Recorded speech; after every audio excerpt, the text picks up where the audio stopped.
a somewhat professional chef to just kind of come along with us Yeah. adventuring. That animal looks like the result of hitting random on a character creator. That No, it's not fucked Peta up enough. It Peta is, in her though. current state would look like that. Would look like a kinkajou. In her current emotional state, she'd look like a kinkajou. Keta just wants to return to monkey. Okay, It's well, not even a monkey. Yeah, stream go is ahead. going, by the way. All right, Uh, then. If anyone wants something really bizarre, you can look up there. If someone wants something really bizarre, look up a kinkajou. It looks like a very confused creature. yeah, see, that's a bear. Also, hi, my name's Andy. I'm here to play the small who's concerned about grandma. Ah, yes, introduction. I am Armored. I play the Dance boy who no longer has a magic sparkle, but he now has booze. Mm.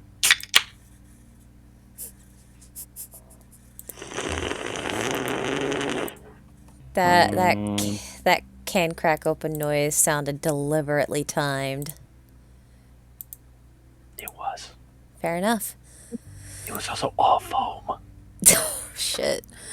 But hi, hello. I am Zidane. I do the streaming here for this, and I play character who is still very much full of concern, but did get a little injection of hope last session.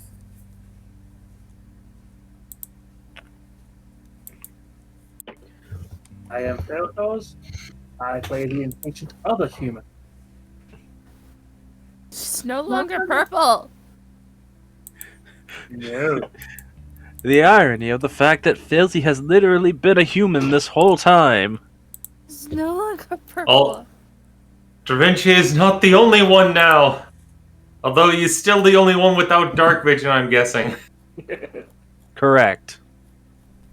Damn it! You can fix that. We'll mutate your eyeballs. Oh, let's not do that. I am Mythosia. I have a gun. Again. Nice. And a really nice gun. It's masterwork quality. Correct. I forget if I actually changed that. Yes. Remember, it's a +1 to attack rolls, not damage rolls. I did change it, yeah. Okay. Also, hello everyone. I'm Ash. I'm the DM. I'm the one who makes them suffer. I'm about to burp, and it's gonna be horrible if it happens. Okay, it went back down. You ever have one of those burps where you like feel it forming in your esophagus? Yeah. I Not never comfortable. Okay then. Yeah. Failsy over there gloating.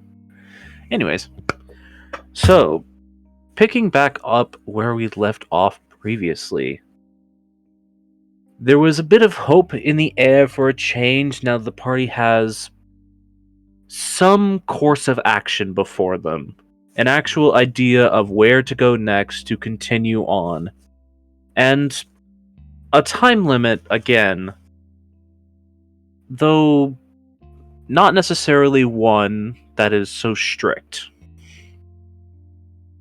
Given what they have been told, they should have plenty of time, as long as they don't detour themselves too off the beaten path.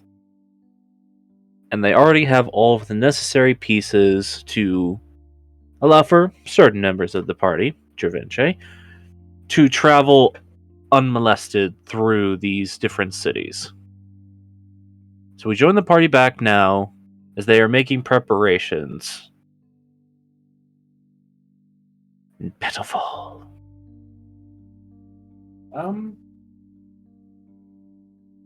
Something to sort of retroactively buy from Felzy's shopping spree.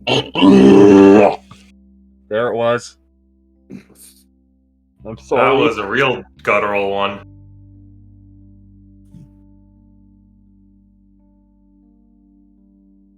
But continue, Falsey. Sorry, just moving my mic. Something Fauzi would have looked out to buy on the previous day when she went shopping is some bottles that are like the ones that we got for the mana burn potion. Or that the mana burn potion came in. The black glass bottles. Yes. Can Fauzi find any of them? Let specifically, me like- look. The potion itself, but some glass bottles if they're actually going to go to the wellspring. Take some wellspring water with them without burning up. Fair enough.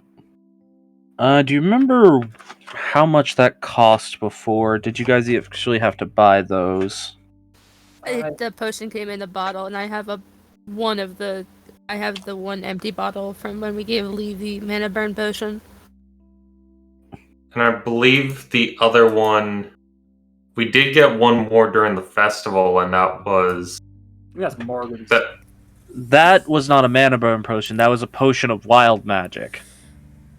Which I do have on my sheet. And Morgan also has some, Morgan has a 1 stage 3 mana burn cure on her person. Yeez. Yeah, we So did. you've got buy like two the big a heal. month ago. Yeah. I think it's because we didn't know what stage Lee was at, so we just got, okay, critical heal. Get one of everything. Keep giving him medicine until he's better. That's how that works. That certainly doesn't cause a person to explode. No, I just made him run out Okay, of time to do so push-ups. those would be in this area an uncommon ingredient and tool. Okay, so getting one of those potion vials, how big do you want to like? Do you want to get like a normal like potion vial size or something bigger? Because you could probably find one up to the size of like a not a Dewar flask, of like the stereotypical like alchemical flask that I always forget the name of. Edmire flask. Alembic? Alembic is a whole setup of things. Where it's like a ball and then a boiling system. It's like made to distill vapors over into a container. Erlenmeyer flask, I think is what you're Erlenmeyer talking about. flask, something like that, yeah. Yeah. So basically like the thin potion vial or something that could hold a more substantial amount of liquid. Depending on how much they are, Fauzi probably get the largest one she can find. The largest one you could find... I'm gonna do a luck check real quick. I gotta get my dice out. My dice bag is tied closed. Why do I do this to myself? Fauzi, remember to prep for traveling with magic Okay. creatures. A very good luck roll. Ooh. The largest thing you could find would be a liter flask. That sounds promising. That would be 150 gold pieces. Just remember to actually open up my character sheet. Does Fauzi actually have money? Maybe? You do also have a wife. Fauzi's gonna buy it. Okay. Yeah, Fauzi can afford it. So 150 gold. Can 150 gold, 15 platinum, however you want to do it. And I negotiate him down. You could attempt a persuasion check.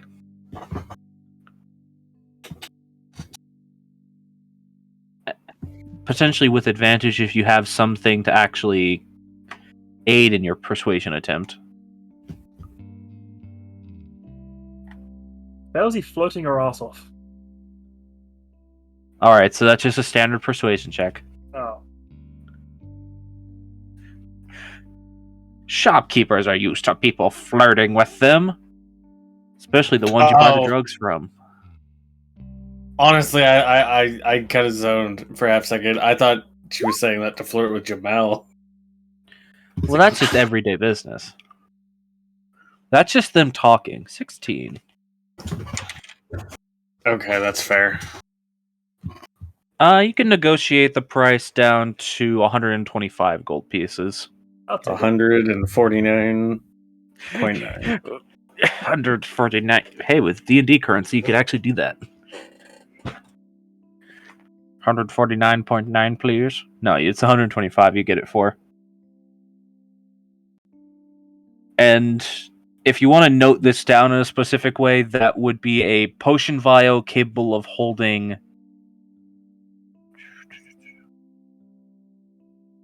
How much would that be compared to an old potion vial? I've always pictured normal potion vials just like about this. You get the same amount of liquid as like a kid-sized water bottle. Or a soda can. They're definitely not that big. You know, like whenever you go to like a museum and you get like those glass vials filled with sour juice. Oh yeah. It's like I picture them being like that size, like that amount of liquid. Like it's enough that you could conceptually open it and consume it in less than 6 seconds. With no effort required, or with not much effort required. So about 100 milliliters per, so that'd be 10 uses. Yeah, I was getting ready to say probably about 10 uses. Yeah.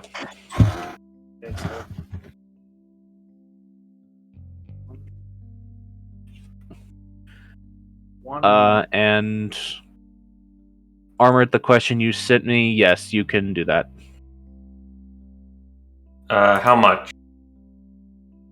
Do you remember the original price you bought it for? Because I think we talked about this on a previous episode.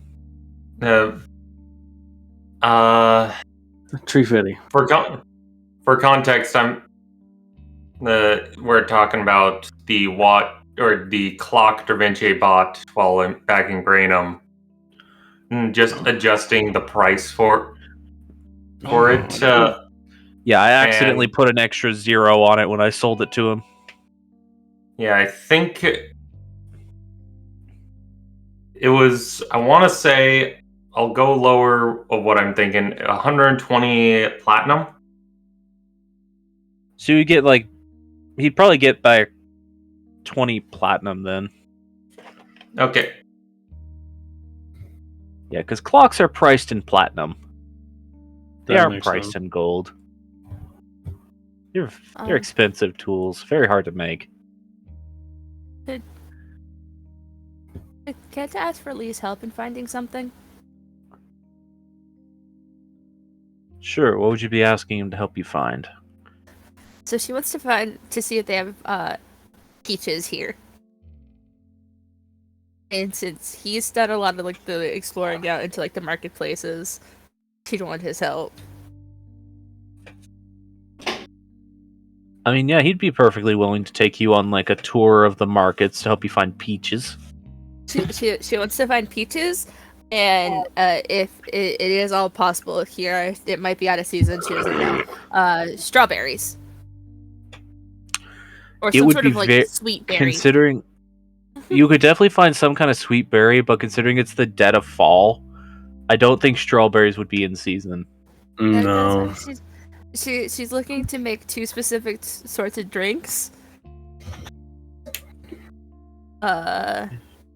So she needs the fruits for the drinks. You could probably find someone who's made like a strawberry preserved syrup, though. Honestly, like that would be like perfect. Because that's literally the way you preserve fruit, is to put them in sugar. Yeah, she'd find them like a strawberry preserved syrup sort of thing. Yeah, that sounds about right for Kata. I mean, I'm not wrong. That is literally how you preserve fruit Yeah. in olden times. No, yeah, Put I it in know. sugar or put it in liquor. Oh, I know. Her kind of idea is that she knows that so she wants to make like strawberry milk. She knows Strawberry like milky. actual. She knows that like actual like dairy milk is not gonna keep for very long. All right. But she at least wants to get the things started, and she also would want to make some like peach tea. You just want peach tea. I as Andy have it. It's just Keta wants to try making it. No. All right. Alrighty Also, then. She'd like to maybe like sneak away from him slightly to pick him up something like a nice kind of fruit. She doesn't any kind of nice looking fruit. Just find one random fruit, please. Well, she wants it to look especially kind of nice.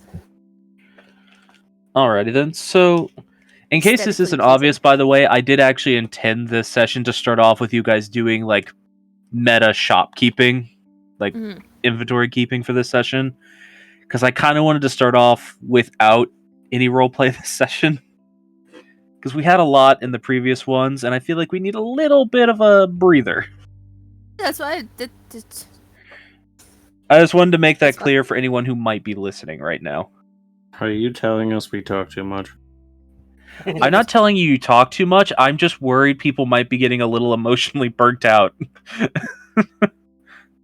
It's been a lot of these last few sessions. If we stay in town anymore, it'll turn. Well, whose fault is that? Exclusively mine, and all of yours. Because you wrote your stories. I had no hand in any of the drama happening right now.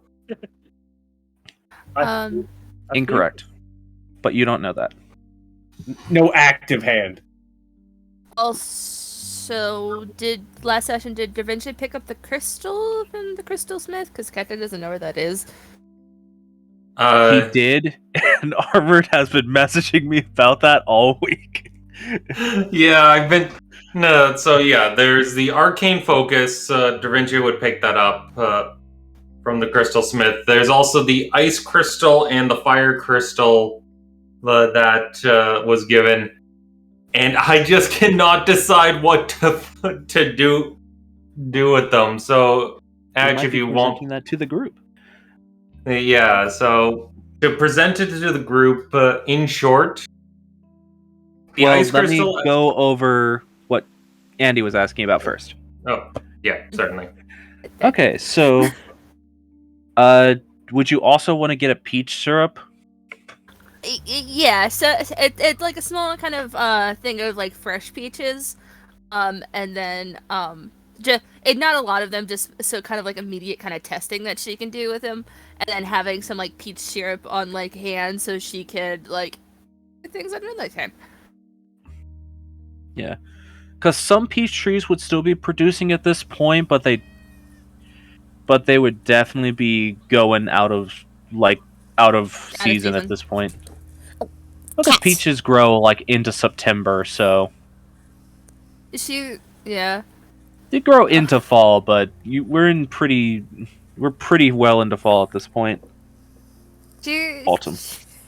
She'd also just make sure that like she could have them like specifically labeled like Keta's peach, like get some labels for them just so you know some of it doesn't disappear.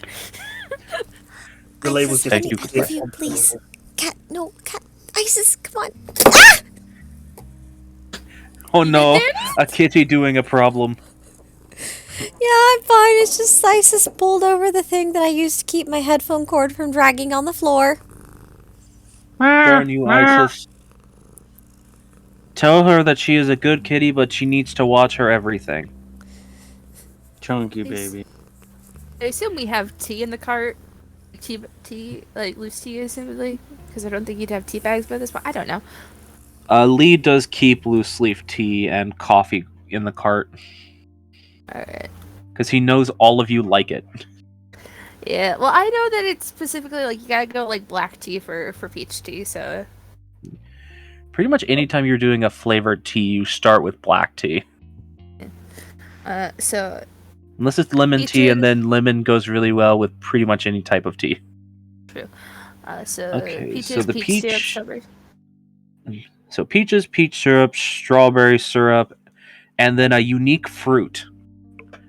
And would like an for- aesthetically pleasing fruit. All right, I would like for you to roll for me.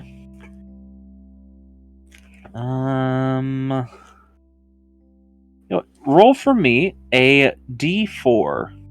Okay. This isn't a fruit. It's made in a factory. 3. A bomb factory. They're bombs. bombs. Brimstone, I didn't know you were selling these. I'm not. Okay. That's a different voice. You found Alrighty one, then. you found one of Failsy's desert cactus fruit. Oh, no. Oh God. No. Okay then. So, for the cost of the peaches, peach syrup, and strawberry syrup, you can get all of that, a fairly good amount of it, for a gold piece. Okay. Because remember, gold's a lot of money. Yeah. You're buying this at a farmer's market, essentially. God, I'm just imagining that Lee is holding the fucking bag and Kenta's just like, because she can't carry It's not that a- shit. He's got like a wicker basket. He's carrying it on his head. Cottagecore orc. Lee is everything cottagecore. I thought you were just gonna leave it as Lee is everything. Like, yeah, that's fair. That's fair. Fair. Alright. And the first unique and aesthetically pleasing fruit that your eyes catch upon. It looks, to our eyes as people that exist in the real world, it looks a bit like a blueberry, but if you made a blueberry the size of what's a good comparison here? A small apple. Okay. Blueberry, the size of a blueberry. And they have like, it's like the berries themselves are not blue, they are a dark purple. And they have like these little white spots all over them. Okay. And they're being sold on small branches with 10 berries on each branch. Does this said fruit have a name? You ask the person tending that stall, and they tell you yes, this fruit does have a name. It is called a blimberry. Jeff. BLIM berry. All right. Do they taste like anything in particular for somebody who's never had a blimberry? How to describe the flavor? Sour at first to the tongue, but very sweet as the juice of it slides down your throat.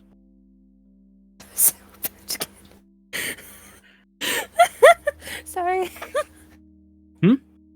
My brain went to, so it tastes like a Sour Patch Kid then. Yes. It's sour at first, then it's sweet.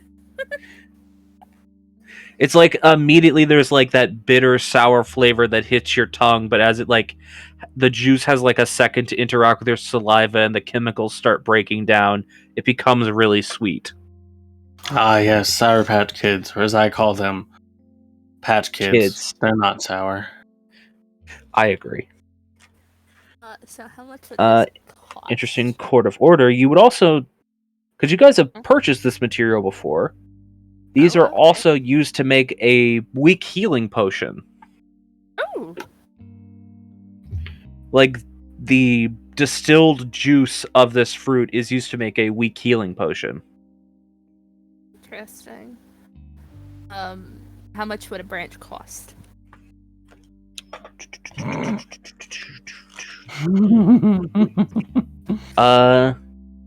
A branch of them would cost in this area, because this is actually where they grow commonly, would only cost 10 gold. And they're selling like quite a few branches if you wanted to pick up more than one. I don't have a lot of money.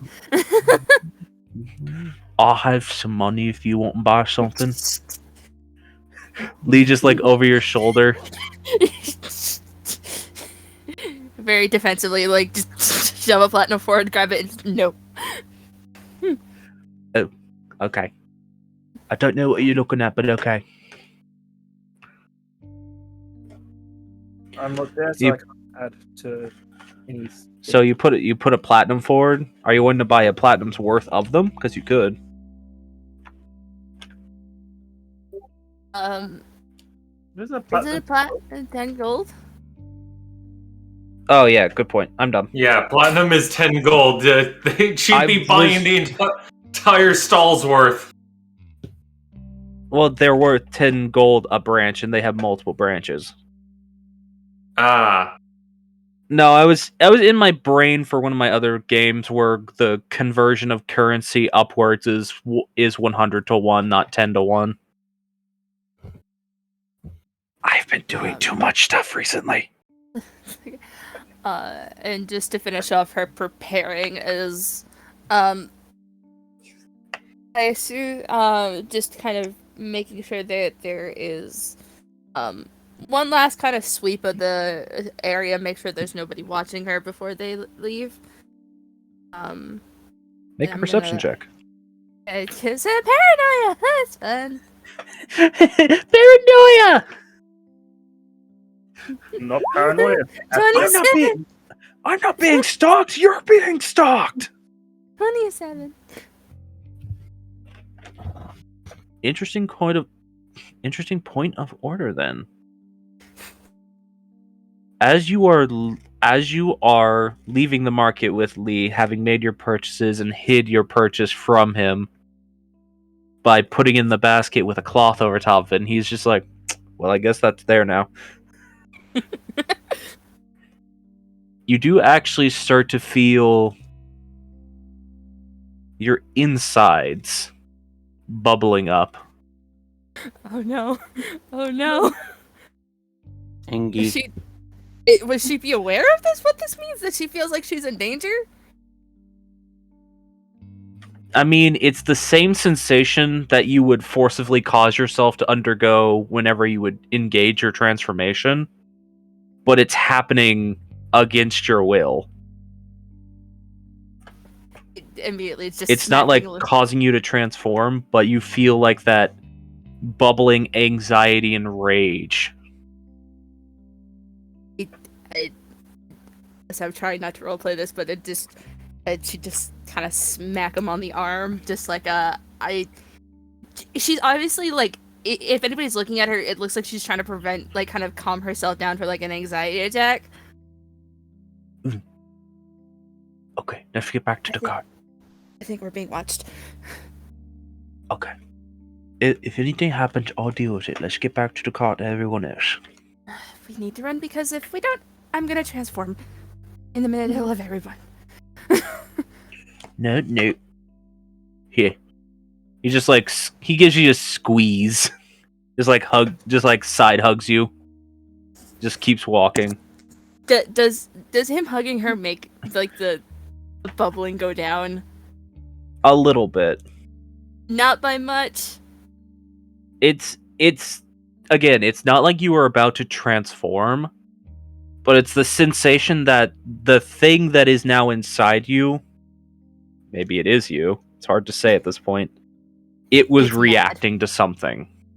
Okay. There's a But note it's that not said that coming out.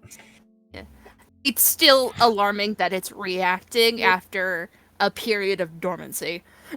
Yeah. There's a note that Ket is gonna write and leave with the blim berries, like kind of on the counter, but I'll send you that note then. Okay. For Lee. Alrighty. As you all get back, Dravinci, at this point, you would have returned with the crystals and are essentially, for the out-of-game explanation, this is Dravinci, if you would think this would be in-character thing for him to do, laying out potential options.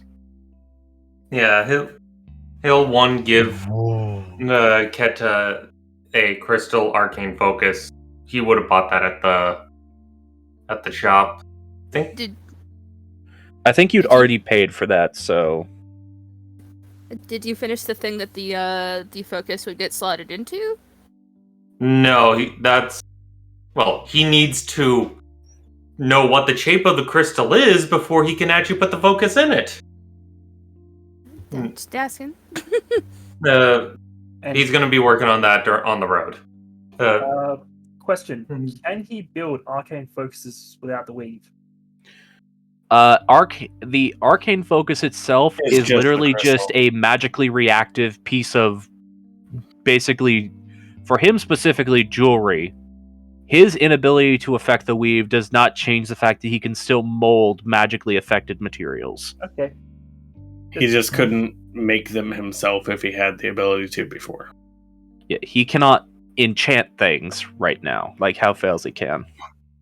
But he But can if he still can- make a focus because that does not require enchanting. Yeah, if he can Yeah, buy the materials it's and has access. Yeah, good. He's basically buying a magic crystal and putting it and slotting it into jewelry. Okay. Just thought I'd double check for clarity. Yeah, don't worry. I've thought about everything Da Vinci cannot do right now. Oh no. And if they become relevant, they'll come up.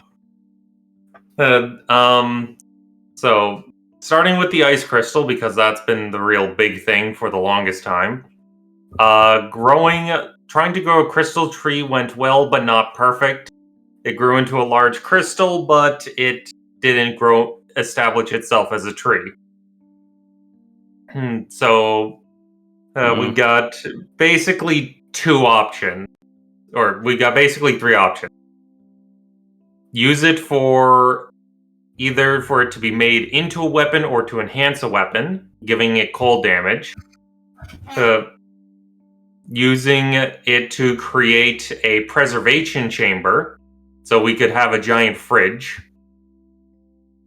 Yeah, not just Or- a fridge in the sense that it keeps things cold. Like a fridge in the sense that anything stored within there cannot rot or go bad. Like a chest of preserving. Yeah. Like something that constantly casts gentle repose on its contents. Mechanically, that's what it's doing. Fair. So that's something that could be incredibly useful for us, but maybe not useful explicitly mechanically because we have Lee. And Lee just I can imagine find Lee would. food. I mean, yeah, but I imagine Lee would still appreciate it. Lee would still also- appreciate it. It also might save us on a few stops, because then if we could like stock up on meat and things like that, we don't have to, go hunting for it, or Lee doesn't have to go find the meat tomatoes. He's fine with everyone except for Keta is fine with the meat tomatoes. I love that I made that a thing in this world. No, The beefsteak tomatoes. But continuing on, now there is a third option, which is to take the crystal, and if we find a water elemental and defeat it in the presence of the crystal, its essence will be absorbed into the crystal,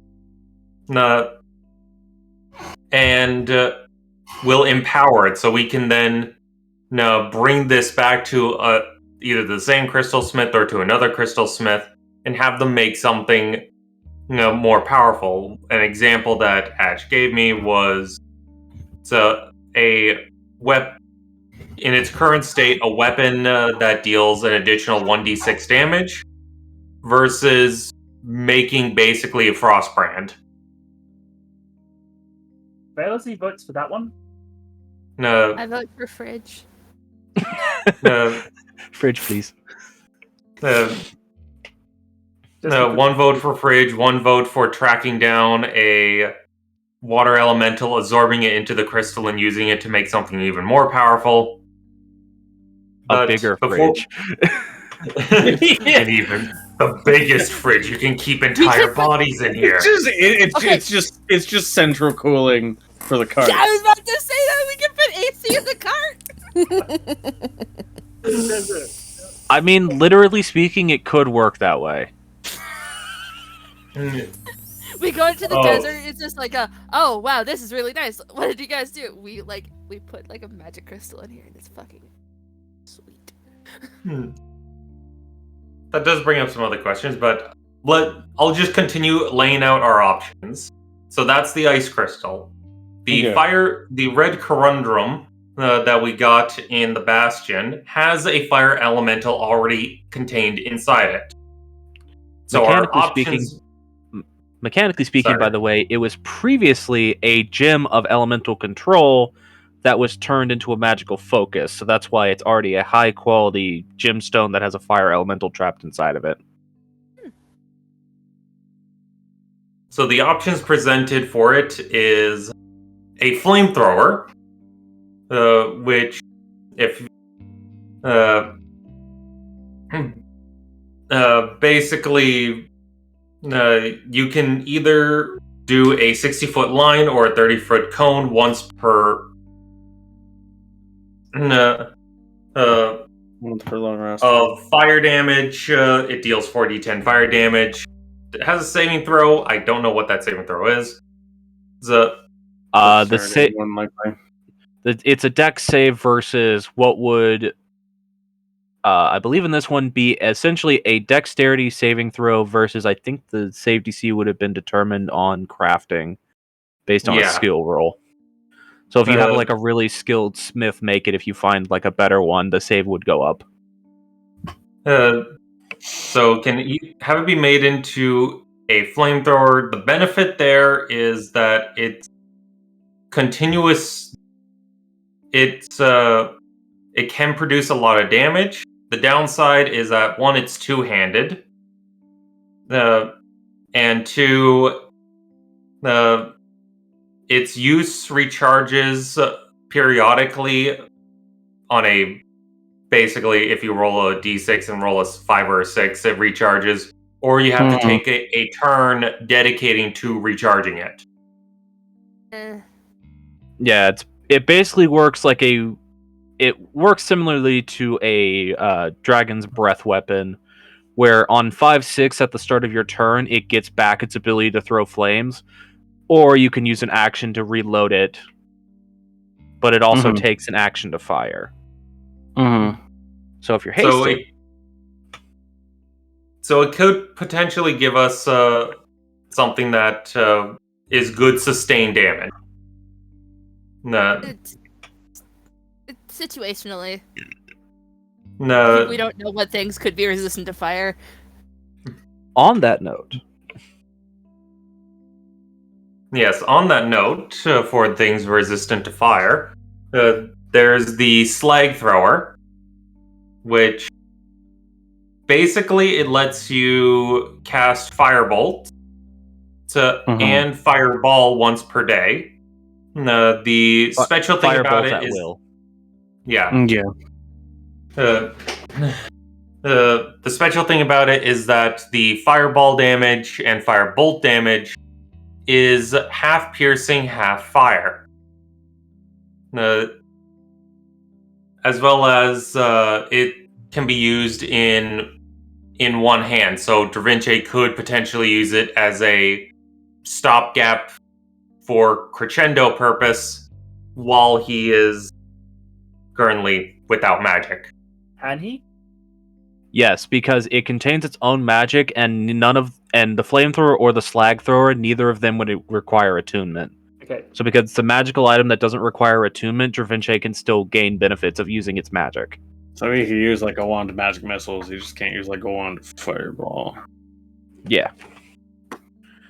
As long as he does not have to channel the magic for it, he can still use the item.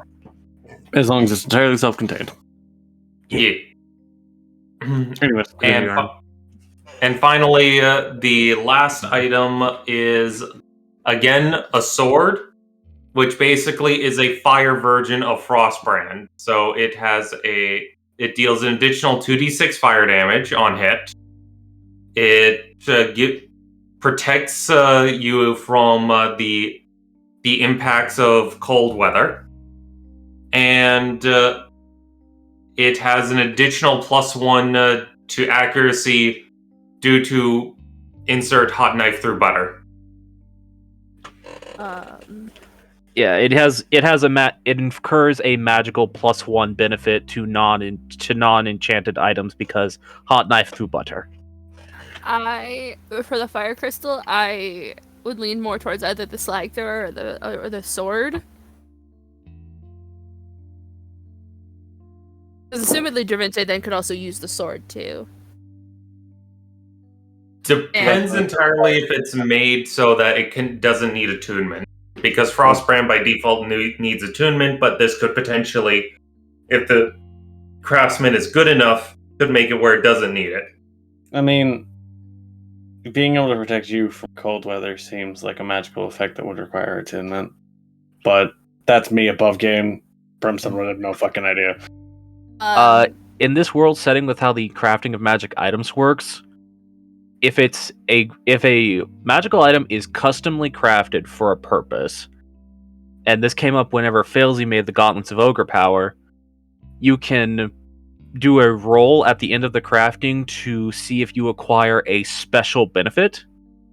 And one of those special benefits is not requiring attunement. What did I call it? Yeah, because didn't Failsy get the special branching ability? benefit is called non-committal. Does not require attunement to use its magical properties. Didn't the Forgot one that I named it stupid. Wasn't the one that Failsy got on the gauntlets the branching ability? Yes, branching. This item can be attuned by more than one person at a time for a lesser but combined benefit. Yeah. That's why they're called the Gauntlets of Friendship. That's why they were. That's why they called the were. Gauntlets of Friendship. Jinx. Yeah, Failsy wasn't very pleased with the stuff, but she's also equally pissed that they're now gone missing. That was her first enchanted item. I can't help that they were taken from her. So honest, she's just pissed that her magic item has been stolen by her mother. It's like, that fucking bitch. So honestly, I'd lean probably towards like the slag thrower, just because then that's also something that can be passed around through the party. Is that the same with the flamethrower? Well, it's the same with any of these items, Yeah. technically. Except for the fridge, I assume. That would be difficult to pass around. Here, it's your turn with the fridge. Yeah, Crushes when the strongest one of our adventuring party right now is me, with 12. You could probably lift a fridge with the 12. Is the flamethrower Dravenche usable? Yes. Yeah. Failsy would vote for the flamethrower. I mean, Sword might. Again, the thing with the sword is we'd have to see if it got the non-committal on it. I will say that for the sword, if it does end up requiring attunement, it could still be useful if we have to do anything involving, say, traveling through the Jaloon Tundra or traveling on mountain. I will say this: the sword, no matter what, will still be a +1 magic weapon. Even if you're not attuned to it, it's still a +1 magic weapon. Yeah, so if you're actually just swing it around, you just not getting extra damage and protection from cold and whatever. I still think at least having that sword would be nice then for Dravenche, just because, you know, he'd have something that could push a little bit more damage out if you can't do that. And then... I'm just going to interject with, he does have a magic +1 weapon. He still has his cutlass. Don't you use two swords? He does. Failsy doesn't... Or maybe he did. I don't remember. Use them. Also, I'm curious. Danny, do you have thoughts on this? Because I don't think I've heard you say anything this whole time. When it came to the thing with the ice crystal, I did put in our chat that Morgan would vote fridge. All right. And I typed out my reasoning being, improved quality of life for the party as a whole. And in Morgan's mind, even though Lee is not in combat anymore, he is still a part of the party. And it's a good idea to keep the nice young man that cooks food for us happy. Yeah. I will say his happiness level has gone down recently. He's away from the ocean. Everything that's happened with Keta and everything here has not been good for any of us, and that makes the Lee sad. Yeah, his happiness level is currently a 6 out of potential 10. We need the boy. So he's still fairly happy, but he's not. He's having a rough time right now, but you're all having a rough time right now. Yeah. Having a rough time. That sounds like 80% of my life. That just sounds like your existence. Yeah, that sounds like Tuesday, yeah. Danny, would you be more for a flamethrower type thing or a magic sword? Maybe. How about instead of like jumping back and forth, ice crystal vote. Fridge. We got one vote. Okay, one vote for fridge. Danny said vote for fridge. Failsy said. Monster murder. Sorry. Monster murder. Hunting down a water elemental. Try to infuse it. Yeah, hold on to it and get it empowered. And then fridge. And potentially then fridge. And Myth, do you have any thoughts on whether fridge or murder?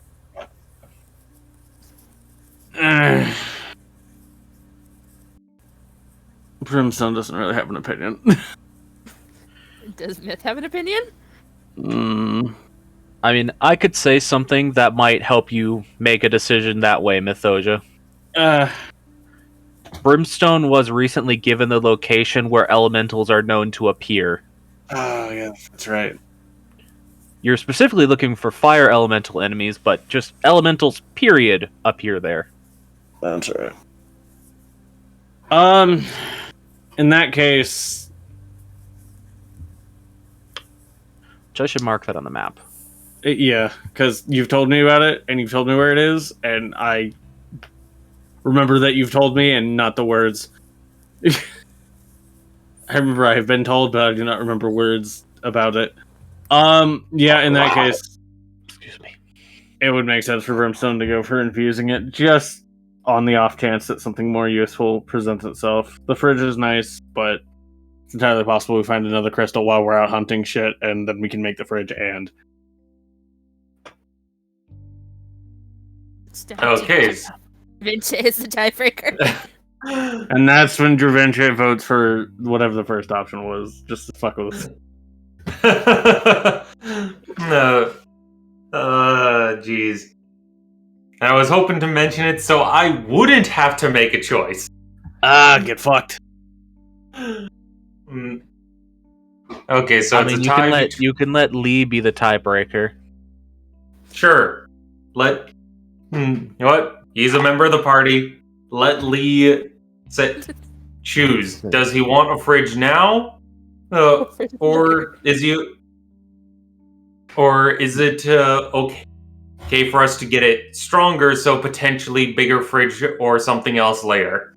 I'm gonna make an intelligence check for Lee. This will go well. I mean, it's also Lee, like... Okay, so it's a natural 20 minus 1. Like, Lee acts in what he perceives to be the better interest of most other people and not himself. So we'll see. We should infuse it so I can have a better fridge.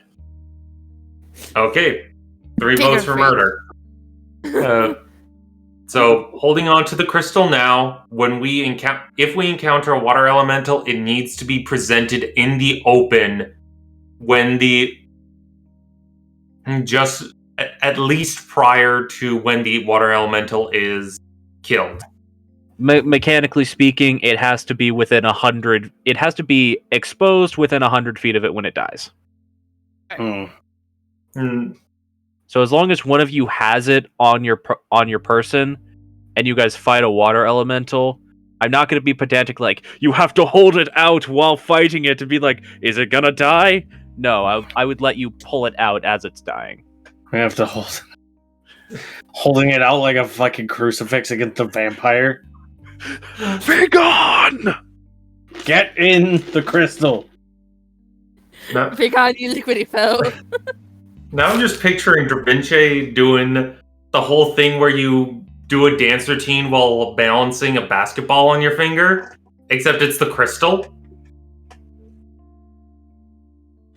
By the way, the crystal itself is shaped like a peach pit, Ooh. where it's got like that sort of like kind of flat edge around it, but it's sort of like domed on each side. And it's probably about, because with how it grew really big, and it was really, the guy was really sad that it didn't start growing into a tree. It grew to be about a foot, like wide on its flat side, like on its flat middle plane. So it's a pretty big gemstone. It's a chunky boy. Damn. That's why it can actually absorb an elemental and then be used to make so many potentially different things. Because it's big enough that you could carve it into anything. Okay. So Have an extension of the cart just for free. Turn the entire cart into a fridge. No, we just put another cart on top of the cart. Double decker cart. The Jeeves would not be proud. Or not be happy, I should say. So Frost Crystal has been reserved for murder. Alright. That leaves the Red Corundum Elemental Gem. So the options are Flamethrower, Slag Thrower, Sword. and Firebrand. Or /sword. It's not, but by the way, it's not a sword, it's a weapon. A weapon. Yeah. So clearly we should make it a great axe. Again. No. Yeah. I mean, It's it's an NPC that could use it. Yeah. Here you go, Jamel. Hey, Jamel. Oh, it's so shiny. Thank you. On that note, fails you repeating. Oh yes, let's make the wife a. Going for the background. Oh God. Anyways, I say weapon. Okay, 1 vote for weapon. Danny? I have no idea. I'm sorry. Just so we can vote on what kind of weapon. Well, we decided if we make it weapon, we then decide what kind of weapon.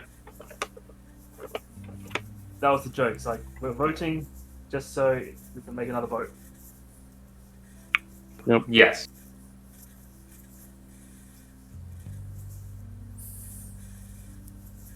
But personally, my vote would be the Slag Thrower, but that's because it would be most beneficial for Da Vinci at the current moment.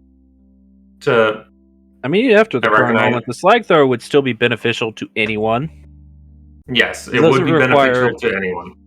It doesn't require attunement. It can let you cast Firebolt, which is a nice little magical bit of damage. Fireball is obviously useful for obvious reasons. Yeah, so And it could end something up that I- say go. Sorry. Sorry. So it could end up going to Brimstone, so that he can have some magic. Would he want it? He currently does not have a magic weapon that he can Helpful. use at range. I mean, technically I do. I just hurt myself to do it. Yeah. Technically, whenever you do that, the only damage of that's considered magical Oh, is I the fire know. damage, though. I know. But it still hurts things, regardless. Your glass bullets are also magical, but still would be nice if the gun itself could make any bullet magic. But- I could do that eventually. I've just delayed my ability to do that by a while. Yes, you have. It's fine. You multi-classing piece of shit. Anyway, you were going to say, Hatch? The addendum that I forgot to mention about the slag thrower is that it actually doesn't technically take a hand to wield. It is strapped to your arm like you would hold a shield. Oh, You can, in fact, still hold a weapon in your hand while using the slag thrower. that Honest- makes it even better.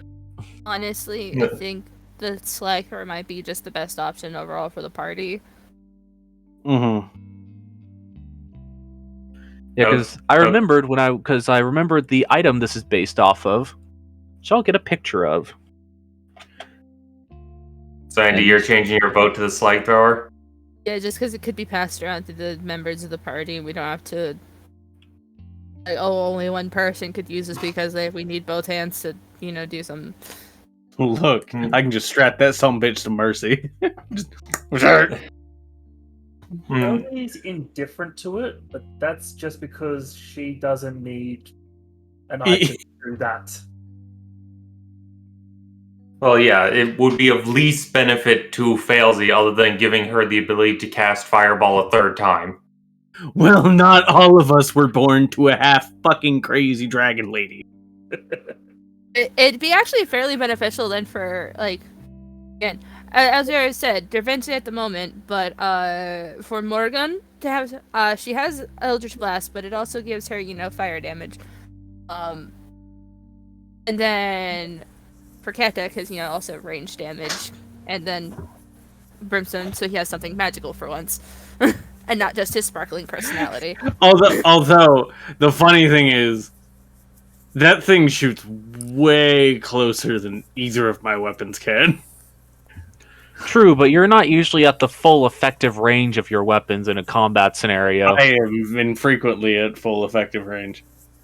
Actually, I've never been at full effective range on either one. Yes, because you are a long-range sniper of a mofo, and I don't like making combat mats that big because No, it makes it hard to load on some people computer.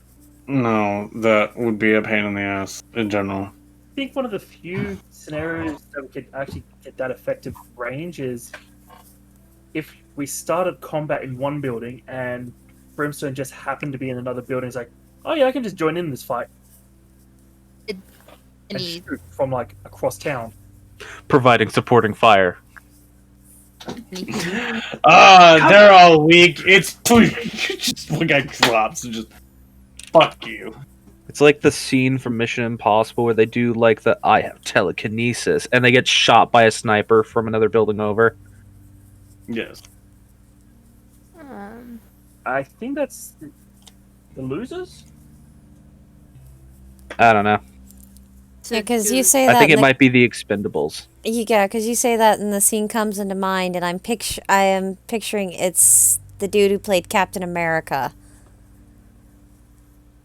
And I don't think he's ever been. I know the guy who played Hawkeye's been in Mission Impossible, but not the dude who played Captain America. I was thinking about it again, yeah, and I think it's the Expendables. That's Action Stars. I think it's called the Losers or something like that. It's another version of it, like another. It's another cheesy action film. Yeah. Anyways, you know the scene I'm talking about at least. Yes. Reference achieved.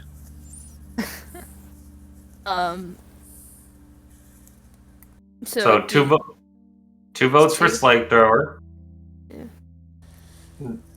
Yeah, if we would just be picturing this as like discussions that would be going on in character, Morgan would be convinced to vote Slag Thrower. Yeah, that made the most sense to Brimstone too. The flamethrower is too much of an opportunity cost, really. Okay, Also, so why I go love with, Failsy. Be dangerous to have around her. okay, so go with Slag Thrower. Da Vinci would then take that crystal and bring it back to the smith to have it be crafted and then delivered. Alright. Failsy doesn't need a flamethrower to be a danger to herself and everyone around her. She No. has that innately. He's a flamethrower, and she can make everyone else a flamethrower. So we don't need that additional added effect. That plus, it's not like she can make it acid anyways. Alright, and also I added the that shifted down for some reason. There it is. I added the Ember Grove, which is the area you were told about when you were told you could find elementals there. Okay. It's a little bit of a deviation from the Gladius Tower. A little bit. It's But we could because the also visit road that that. you guys are actually going to be traveling along, assuming you actually decide to travel along a road, is basically a straight road between these two places. And the I guess we might be doing a bit of a zigzag. Well, there's also the timeline and deadline of Morrigan don't want her dad to die. Yeah, if the place is not moving anytime soon, we could go back there and visit. Belzy is still insisting on getting to the wellspring. If only because that is a potential fix. If not, well, we still have the other triage cases to deal with. Yeah. Because a thing to consider also as well, if you guys want to take the riskier pathway, you don't have to follow a road. You could cut a path straight across and go straight to the Lotus Citadel. That's just more dangerous. There just isn't a maintained road for you guys to travel along. Right. I think we'd best kind of just stick with the safe path at the moment. I was also just suggesting that because that would also take you directly through where the wellspring is right here, since several members of the party seem interested in going there. Wasn't Draventia trying to get us to go to the Gladius Tower or a thing? I forget what that. I mean, stop was. we've got a few reasons to go to Gladius Tower. We have a few reasons to go to Gladius Tower. Plus, it is along the roads. So, Is there any medical reasons to go to the Gladius Tower? No. As far as Not I'm aware. immediately. Yeah. Yeah, because I couldn't remember if we had to go to the Lotus Citadel or Gladius Tower for Gregory, but it's Lotus Citadel, yeah. The Lotus Citadel is where the council is, which is where Dravinci thinks they could find someone to help Gregory. Got it. A thing to remember, because this is something I'll give you guys, because this is something that's been mentioned a few times. The Gladius Tower is also where the painter Franklitz, and you guys have been told that the painter is able to manipulate souls as well, though. Yeah, we do need to talk to the painter about that, and also the Sword of Corvanus. So, yeah, there's the potential that the painter could assist in curing Gregory at the risk of Dravinci getting killed in the process. So, I only half joke. But that is a possibility if we do run across into her in the Gladius Tower. That could end up being beneficial. I think the safer path then, just because we might finish the. Speaking in gamer terms, we might finish the quest early if we run into the painter then. Or we might finish it early if we can manipulate the wellspring to do things.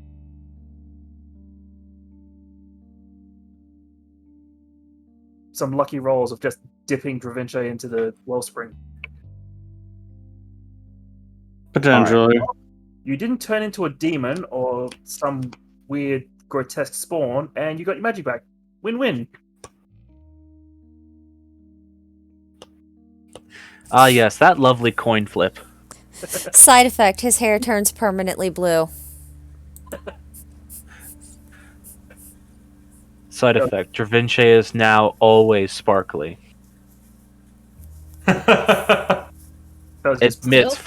Emits 5 feet of dim light. Wait. Always sparkly. He wasn't already.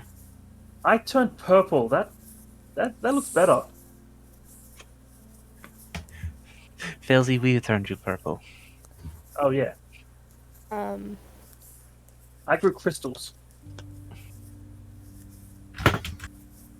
Alright. So, what pathway are you guys going to follow then? Are So you we wanting have- to go through the Wellspring and then continue to Gladius Towers? And then to the Lotus Citadel, cut a path straight across, or just ignore all potential distractions and head through Gladius Tower to Lotus Citadel? Felzer would vote for the Wellspring first.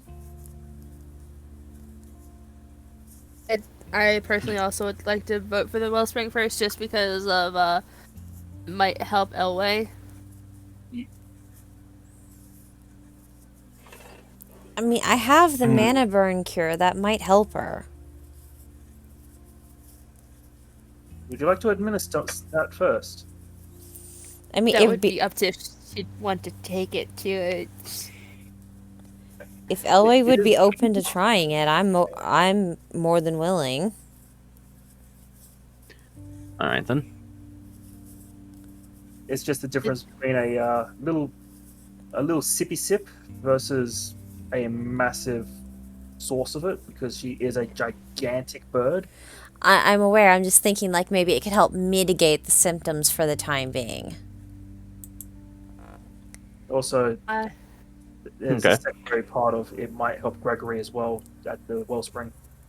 I'm I know. I'm just worried that because the big thing with the potion the last time we saw with Lee is that you have to kind of quickly like take it down and keep it down. I don't know if Elway might be able to do that. I'm just a little concerned, but I am down for it if she is. She She does currently have a hole through her stomach. So that is the same question if we took her to the Wellspring. Alright. How about this? Let's go ahead and take bio break. Whenever we reconvene, we can decide where the party goes from here, and then we will commence with roleplay and travel.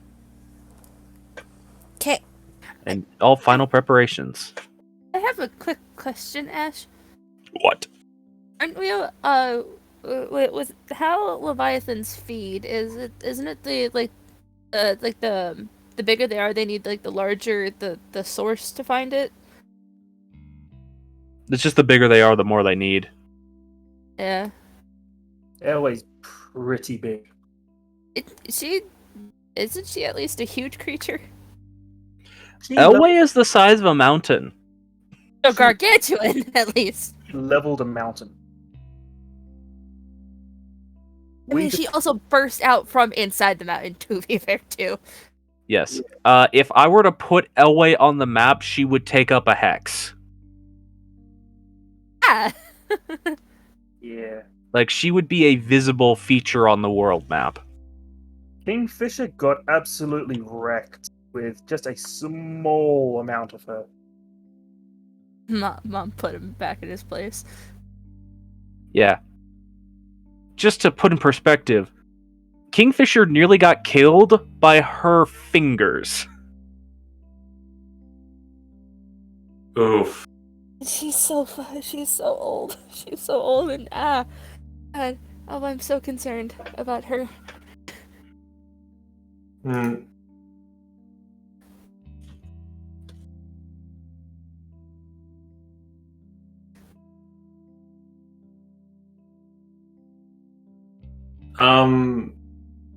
We're on bio break, so I'll save my questions. So until we're all back. Okay. Just thinking about Da Vinci's history with traveling through Blossom Kingdom, he would probably have some recommendations on how safe or not safe traveling off certain beaten paths can be. I mean, I'll say this. On or off the roads, it just depends on what dangers you're up against. Whatever decides to come fuck with you that day. Because off the roads, danger level definitely higher. On the roads, danger level lower, but there are very specific things that attack you on roads, especially when yokais are concerned.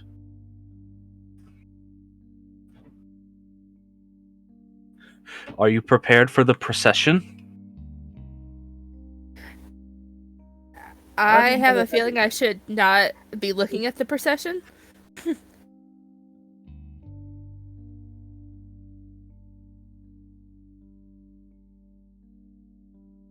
I don't need to. I am good. I do not need to go use the bathroom as well. Okay.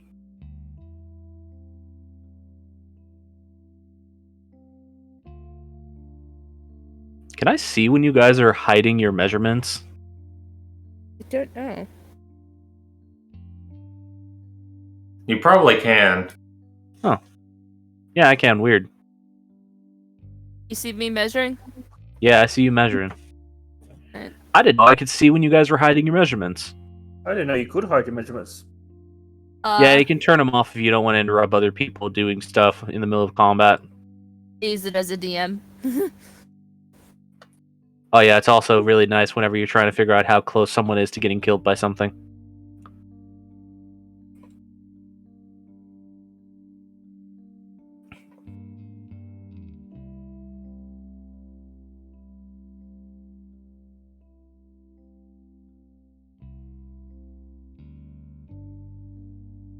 Because kind of my worry is it's more dangerous. Not like we can't. We probably can take it. Probably. Not certainly, but probably. But there's more than just danger of being attacked. As shown on the road, there's also the danger of detour. We don't know what the landscape is. Yeah, it's possible. My fear would be if we're going out into the fucking woods, it would be a lot worse to deal with.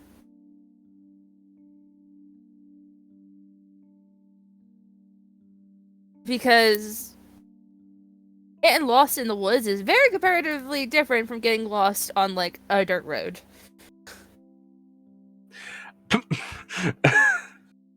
Well, it's not a dirt road. It's like a It's like a paved road.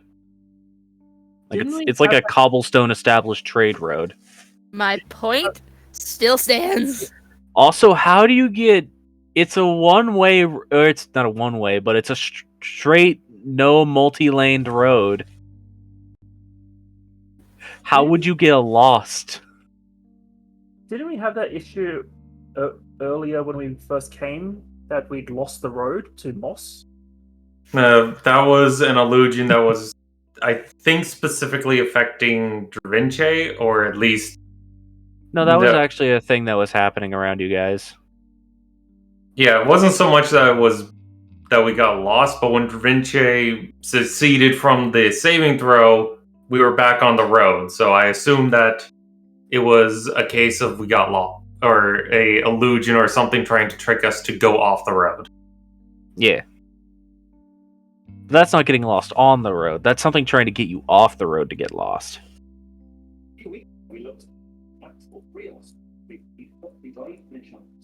Failsy, you have something on in the background that your microphone is picking up. Yeah, I just put on a quick painting tutorial. Trying to make sure I had the right one, so I was scrolling through the timeline to get the colors.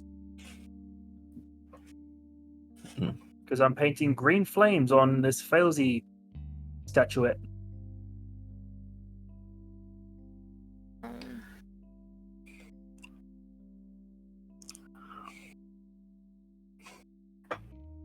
Myth, are you back?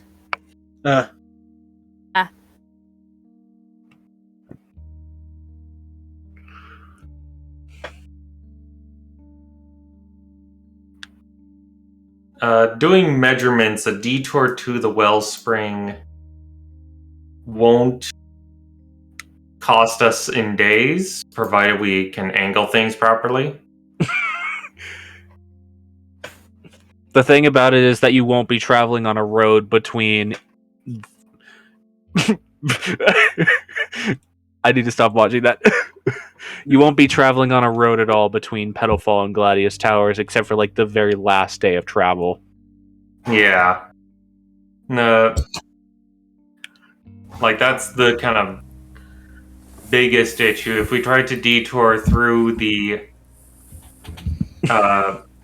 Wellspring, then to the or to the where the elementals are, that would end up costing us multiple days.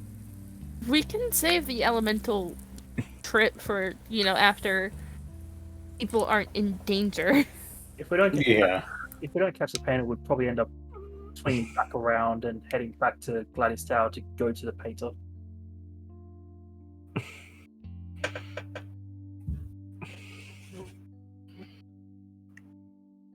Honestly, I'd rather us probably make the detour by the Wellspring and then kind of just try straight for the Citadel, just so we get Gregory enough time, just in case they need to go find somebody or bring somebody to him.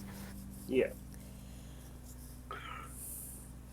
Felsy's just mostly agreeing to the Wellspring. Then, if we need to adjust plans, adjust it then.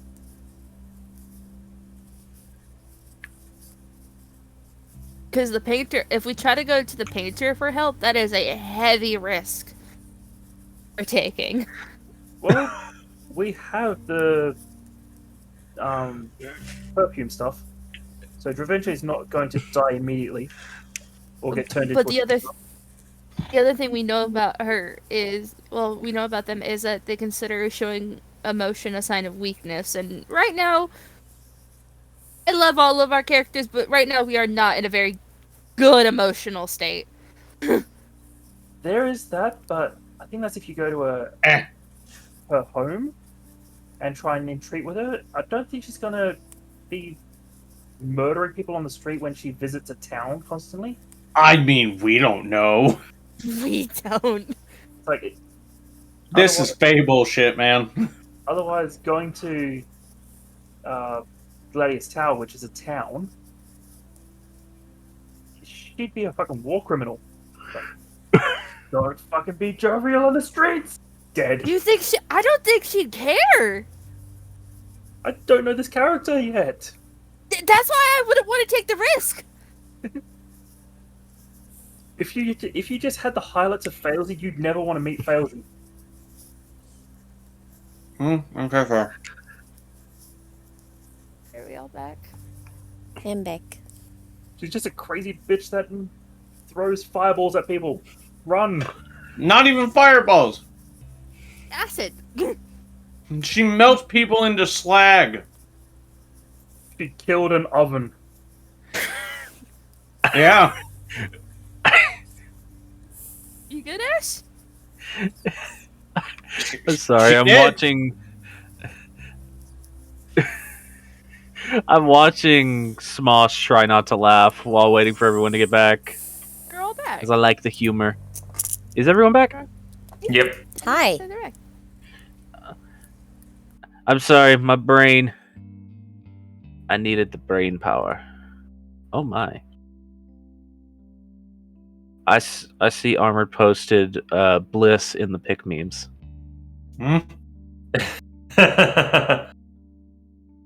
Real shit? Not Real in- shit. Not entirely incorrect. Real shit. Mm. Alrighty Anyway, then. So, yes, getting back into things. At least the non-shadow. I don't know about the shadow, but Sometimes. She might. We've been discussing. no. So,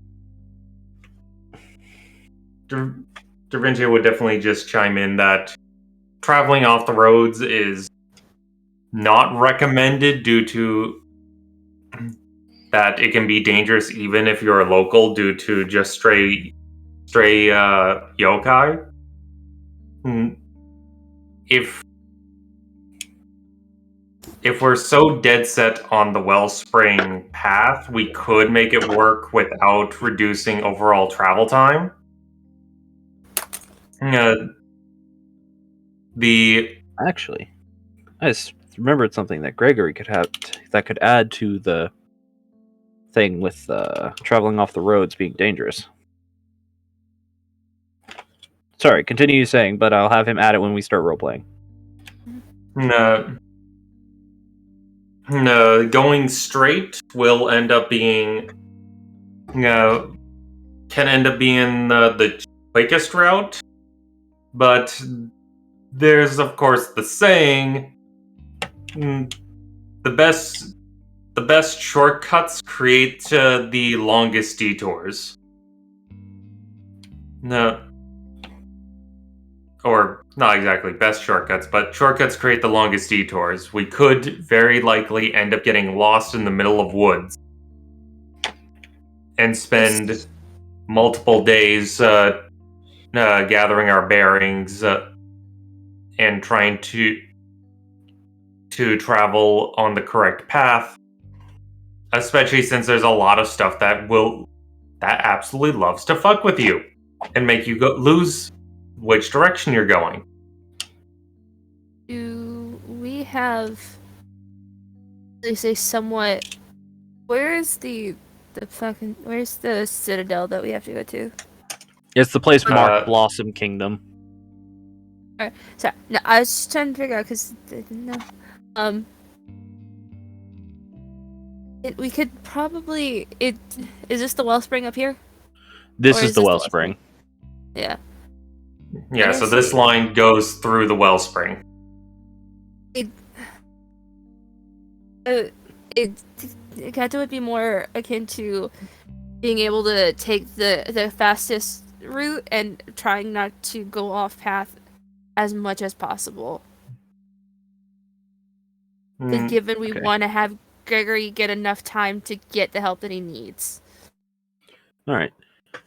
Let's actually begin role-playing out your characters making this discussion. Would we have Gregory with us?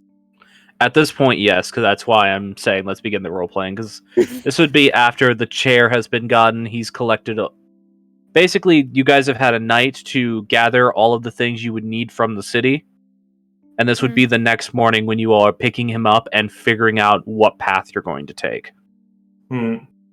Okay.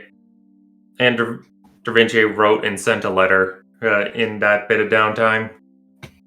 Which I'm going to need to dig back up because messaging you back and forth about the items buried it. Yeah. Do we know I found if it. there's a paved path from like this area to the citadel?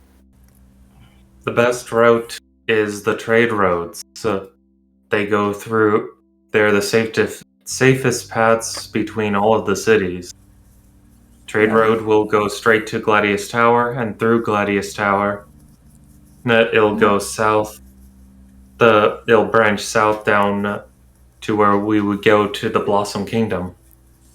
My biggest thing is we can, depending on how far off the trade route Wellspring is, we make a stop there out of Petalfall, and then we take a straighter shot to the citadel, to the Blossom Kingdom, allow Gregory to have enough time to get the care that he needs. I understand that we have other things in this country that are of interest, but right now I'd rather not have a very good man not have enough time. And it's for that same reason I would disagree. Shortcuts make for the longest detours. There's a lot of yokai out there that absolutely love getting travelers lost for days or weeks on end. Well, there has to be ways to deal with that. I actually do have a thought about that. What's your thought? Though it's not necessarily something I'm enjoying the idea of digging back up. Using those aether bottles as distraction, huh? Or barter. mean, I've told you, Morgan. Aether is actually food to them. It's distilled life essence into a liquid form.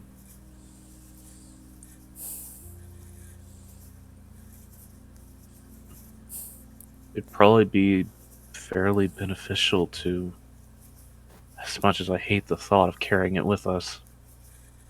If we take some of it, we can probably use it as a way to barter with at least a few of the things that might encounter us on the road. If we find that we are lost, we could at least offer it in trade for getting us back on the right path. Failsy, you're the one that would have the more information about the wellspring. Do you know about how far off trade route the wellspring is? From her stolen memories, does she remember what it would be? It's 2 days off the trade route. It's about 2 days. Yeah, it is 2 days off the trade route. At least the one between Petalfall and Gladius.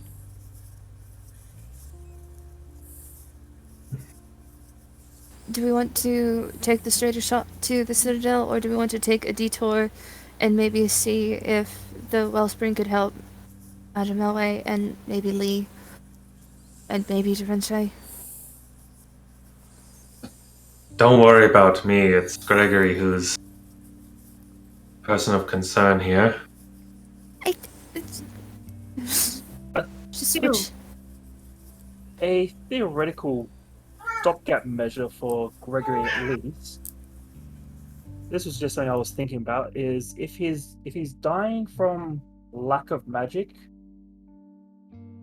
it could be a stopgap measure to just supply him with magic, kind of like a Lavani. Just gonna switch over to Elvish and kind of look at Da Vinci and go, I'm kind of very worried about Madame Elway. You know, she kind of has a hole in her stomach.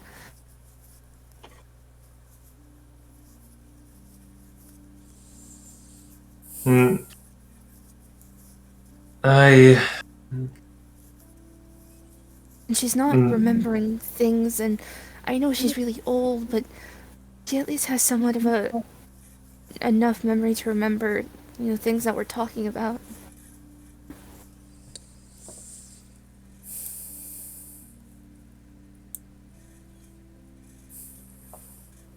Wouldn't that be up to her?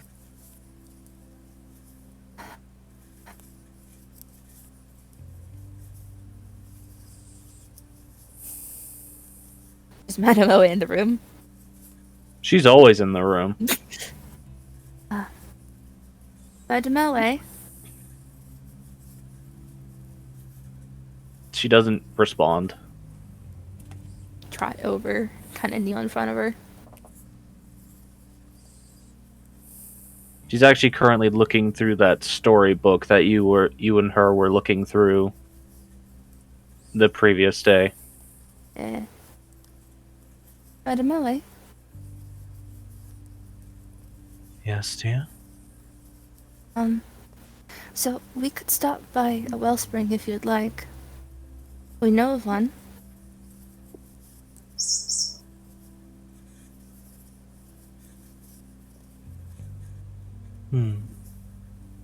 You think it might help you?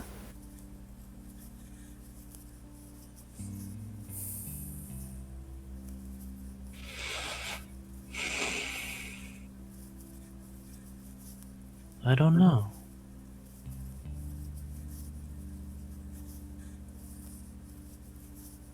We'll defeat, largely, in a while. I haven't eaten in a long time.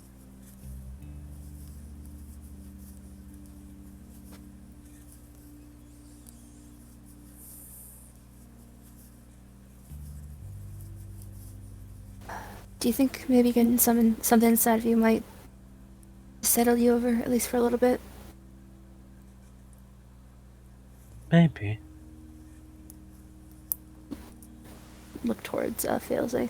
Do you have one of the potions that we gave Lee still? I know you guys bought at least another one. I'm just gonna check my inventory, see if I actually have one. Gregory's actually going to look towards you, Morgan. Is she a fae? In a way, yes. It's complicated. Oh. I mean, at this point, you're involved with it, so I think that's just how everything's going to be, isn't it?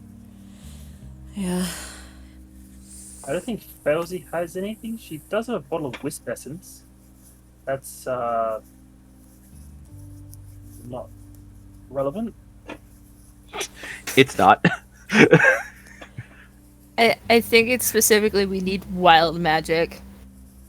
Yeah, I think only maybe Keta has some, or Morgan has a wild magic potion. I'm not sure if I have. Wait, I'm just gonna check my other inventory. I've got a list of weird stuff so I can actually note down what it is.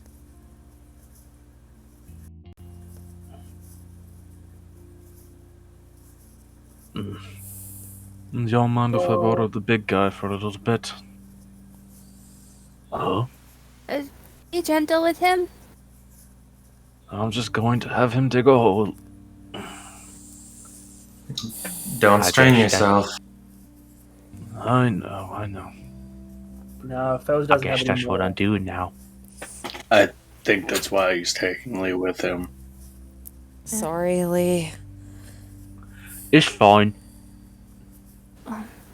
Morgan, do you Yeah. have any wild magic? Do you have the other mana burn potion? Yeah, it's in my bag. Do you think we could maybe try that on Madame Lily? She hasn't eaten in a while, and I'm thinking maybe since she hasn't eaten anything. If she wants to try it, yeah. If that wouldn't work, but something with mild magic in it would. I mean, I do have the potion I won in the one festival.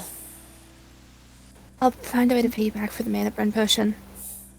Don't worry about it. Also, if it makes anything a little bit better, we did make that pumpkin cake.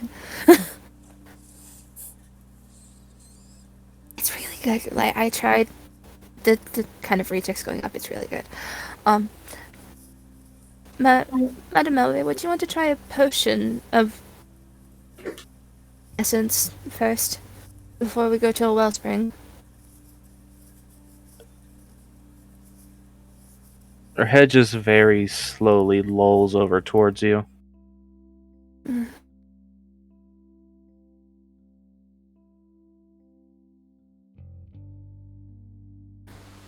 We could try a potion first. It'd be like a snack.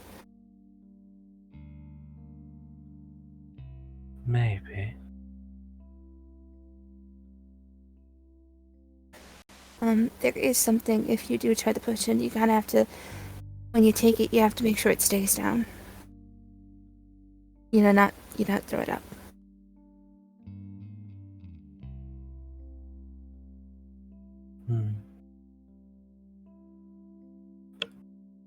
Very well. Basically, while Keto is telling Madame Elway that, Morgan would have gone and gotten the mana burn cure and the wild magic potion out of her bag. Alright then. Which do you want to try first? Do we want to try the mana burn first? Sure. It seems to be what Actually, a much younger Lavani. does Madame Melly kind of take like particular interest in either bottle when like it's brought out? She's not quickly reacting to anything right now. Alright. Just as no, just for reasons, Ket is gonna cast Gift of Alacrity on herself, just in case.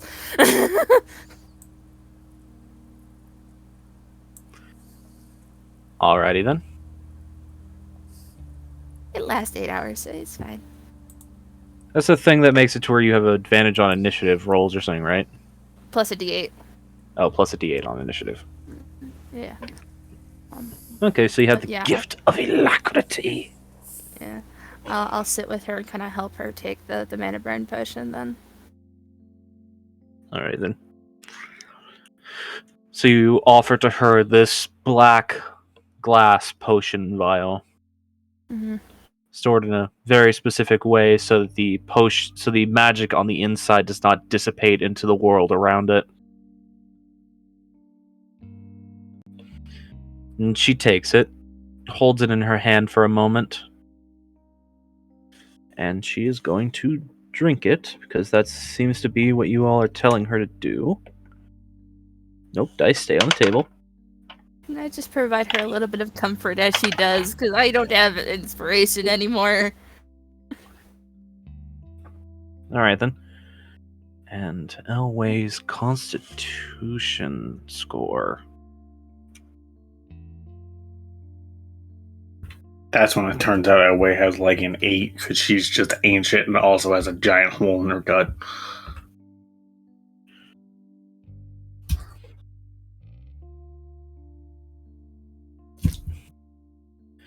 She drinks it and doesn't really seem to react.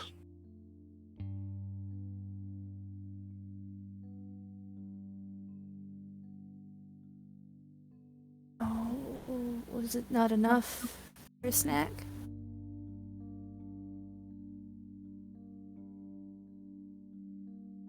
See, your eyes are twitching.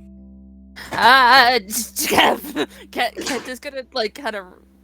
Is she completely still? Yeah, she's not moving. It just looks like, you know, like how whenever someone is asleep and their eyes like move, Oh. Yeah. We put like her, you can see the fact that their eyes are like moving around underneath their eyelids. we put her. Her eyes are currently doing that, but they're open. Did we take her outside? Mm. Is at this moment we lose the cart. Probably wouldn't hurt to take her outside. Kit is gonna kind of guide her to her, Madame Elway to her feet and just kind of start kind of ushering her outside very gently, insistently. All right. Make a strength check. Oh no! Because Kit is gonna be probably pulling a fucking little Ethan.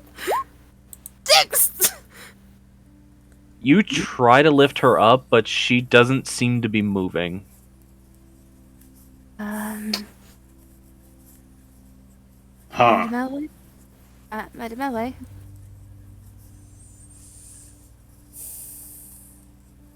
I'm assuming there's no response to Keta. No, there's just...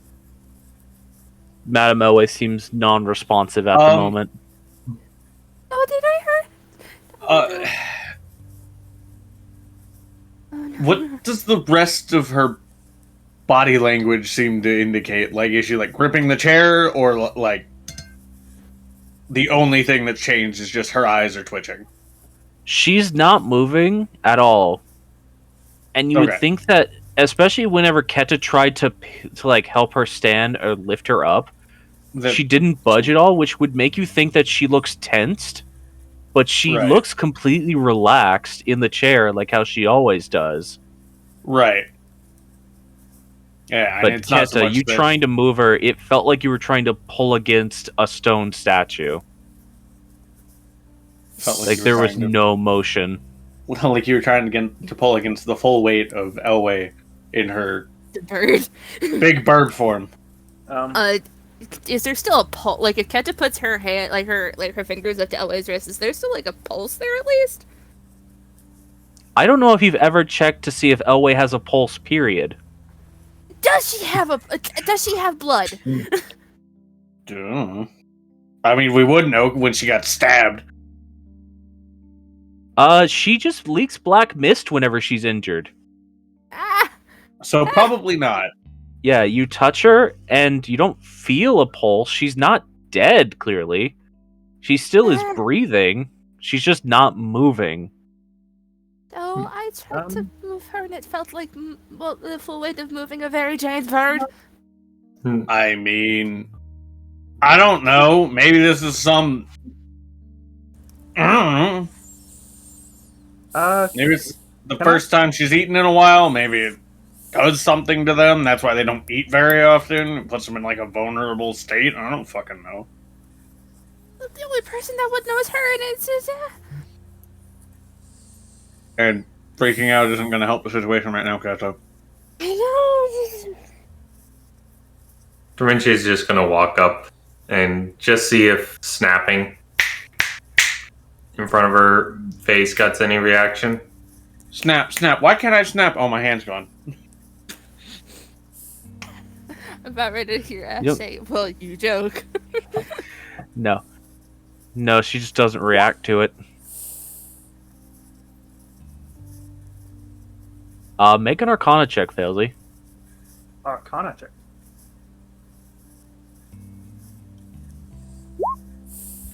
20. It's 20 either way. Alright.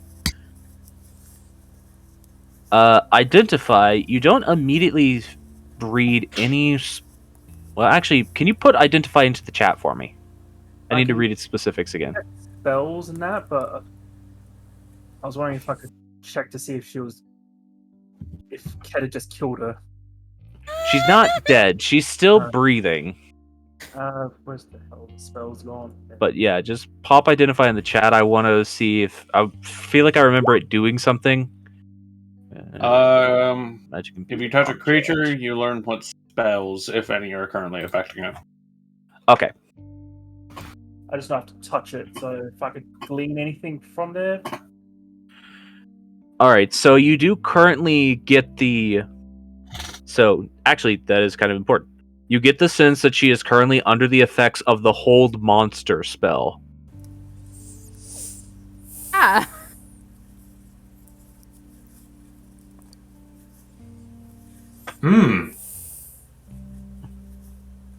With your Arcana check, though, the potion is not what triggered it.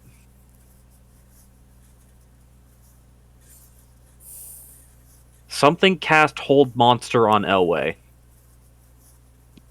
I was going to look around the room because I'm pretty sure we're in a separate dimension.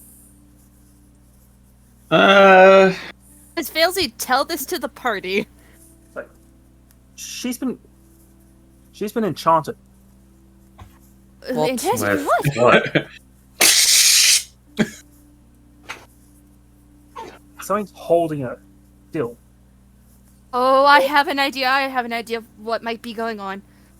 I remember how I said. Windows. Our windows are kind of not really windows. I don't think people could look in to see it. No, people could look into the cart just as you guys can Yeah. look out of it. But aren't It's they just in forward up both in, the in rooms? both things. They're really just no. There's one in the main room. Can I It's tell, just the image is really distorted between the two things. Can I tell if Madame Elway's holding herself? You don't get the sense with the Arcana of 20. You don't get the sense she cast it on herself. I have an idea of what might be going. I would I would What? petition that Failsy would know that paralyzing yourself would cause yourself to lose concentration on a spell.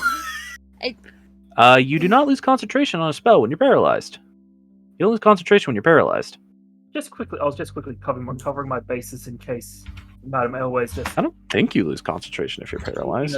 I don't see why you would. You don't go Can unconscious. Andy please say what she was going to? Yeah, go ahead. So remember how I told you that there is a lady set here, kind of watching over. Technically, I think both now Da Vinci and myself to protect at least me. What if there's a possibility that Elway might have just kind of having the potion might have made her go into a big bird, and said individual is trying to not have Big Bird happen. Bird! Charles! I was going to ask, where's Charles? You all Charles! look, and Charles is standing on one of the bookshelves. Charles, when did you get here?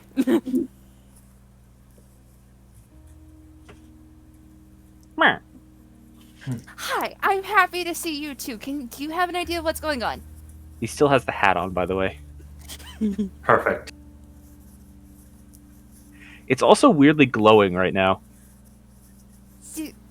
I Charles, bet bud?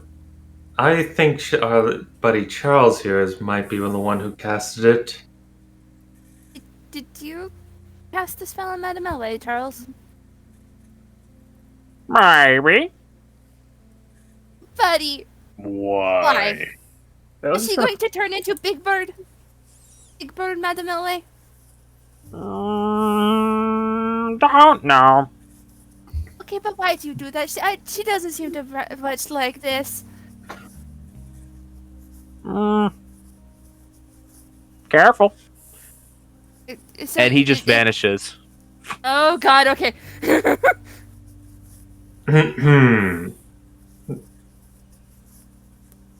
So, here's a question. Can we at least lift the chair? I think Jamel might have to move the chair.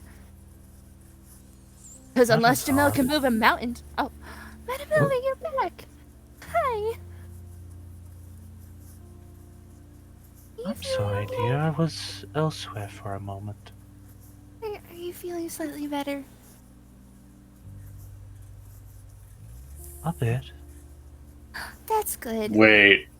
Elsewhere as in the actual place, or elsewhere as in you got lost in thought? Or are those technically the same? I would say they're different. Some thinks that they could be the same. But I meant the phrase, not the place. Okay. So, do you mind if I take a look at your stomach for a moment? She looks down and just slowly begins opening up her robes on the front. Has anything changed? The hole, which was previously like a fairly wide, like 5 to 6 inch long, basically, well, for lack of a better term, puncture through her body, it seems to have closed slightly. Okay, that's good. That's good. All right. So, correlation seems that to heal your wound, you'd need wild magic.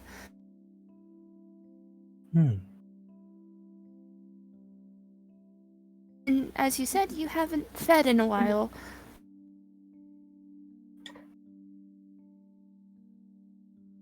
Perhaps I should eat more then.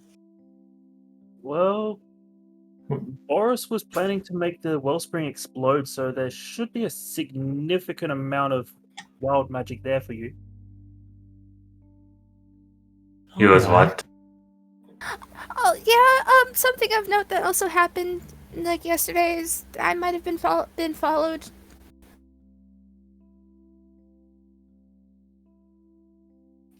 Thought I should put that out there too.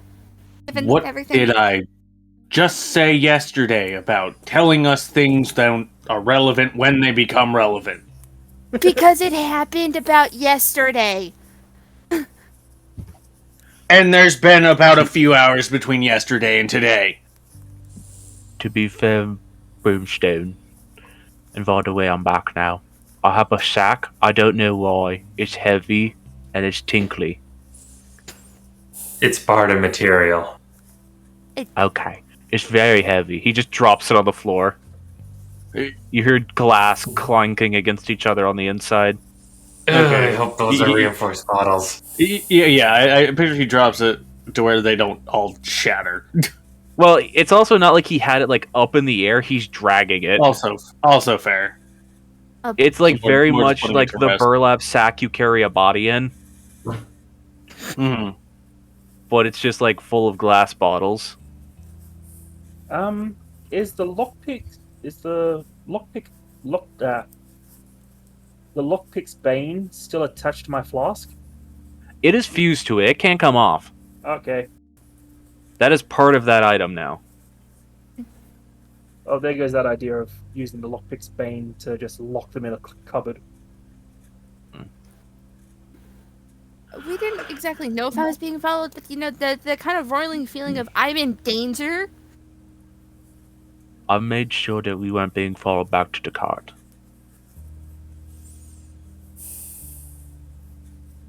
Keta, I did- what have your dad and I told you about the instinct of being in danger and what that means? Well, I'm sorry, that has changed very much so now that I have another entity living inside of me. That sounds like all the more reason to believe that and inform people that it's a possibility as I did inform soon people. as I you informed the person that I was with. Yes, she did tell me. And because I did not think anyone was following us all the way back to the cart, and because her feeling of weird bubbliness went away after we were away from the market. And that's just retroactively stating it did go away the further you got away from the market. I don't think we were being followed. I think there is just something there. I think it was like, what's the term? Happenstance? Weird fucking happenstance. maybe. If the thing you're like smoky boily self is mad about is just a person, yeah, I don't know. Maybe they're just buying groceries. I don't know what it's mad at anymore. I could not tell you. I don't know. It might be a lot of things. In any case, Groceries. So do we want to make a stop by the wellspring? If I mean- Failsy's information is correct, and we are going the route of bartering with every single yokai we come across, and accepting that risk. Maybe not every single one, but enough The of ones- them that, yeah, the dangerous ones. the ones we Mm. can't exactly expect to deal with through other means. According to Failsy's information, it's going to be along the way, so we're going to have to stop there if going that route. I mean, it can't hurt. At this point, it totally off. It get Madame LA at least in a better state given everything that we've just seen. I don't know what we're talking about, but okay. We Remember still when you need got really to sick? proceed carefully because I made a promise.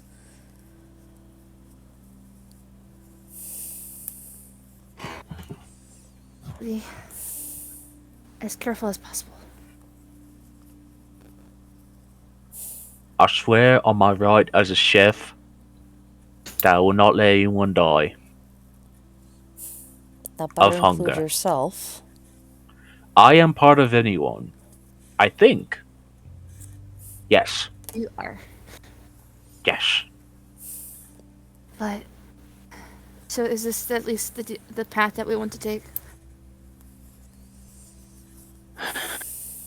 I mean, I'll say this: whatever path we do take, the bartering material will still be useful. just in case. It's just particularly useful if we're going straight across. I'm gonna sit down. Considering it's more likely that we're going to encounter things that we need to use it with. Okay, so I mean, it makes sense to me that that's how we're going to go. Go. Aren't there any actual talismans and things like that to put on the cart? Or I is it did not get just to. all superstition? Well, on that topic, yesterday I went to the local shrine, and I did get a charm of sorts. So from a very interesting person. Keta, Morgan, remember that that person we met at the elephants? So Oh, that yeah. you were insistent about him acting a little different. Yeah, because he had like little snake fangs. I drank with him. He was pretty chill. Yes. uh, the one with snake fangs that you knocked off is none other than Master Tanzo of the Council of 13. Ah, shit! No, I'm pretty sure. Oh, well, I bet we made a wonderful impression on him then. It's all in discussing with them. It seems more like it's all in the name of the game.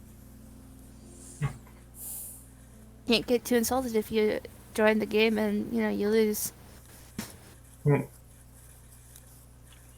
But he did give me, and he just holds up a gourd, switching it. Clearly, it has liquid. It's a bottle. It's a charm containing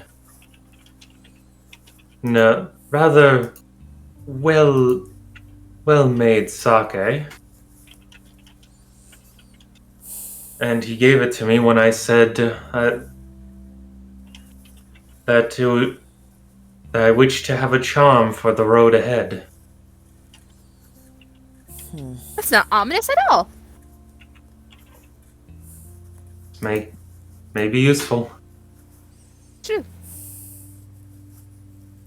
If you found it useful to give us, that'd be nice.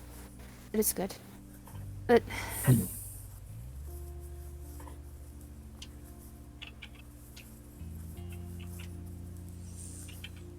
should probably get on the road soon enough. Yeah. So we're going the route of cutting straight through.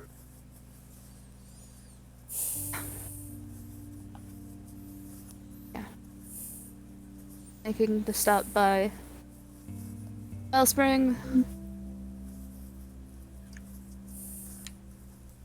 And then straight through.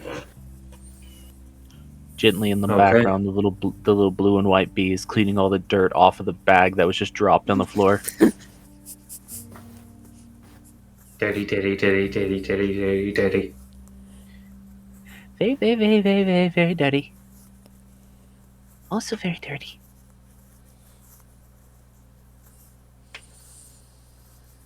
I just want to impress upon you all that anytime you're in the background, or anytime in the background of any of these given shots, that bee is cleaning something. It's like I did hatch her to be a alchemist, but he turned into the cleaner.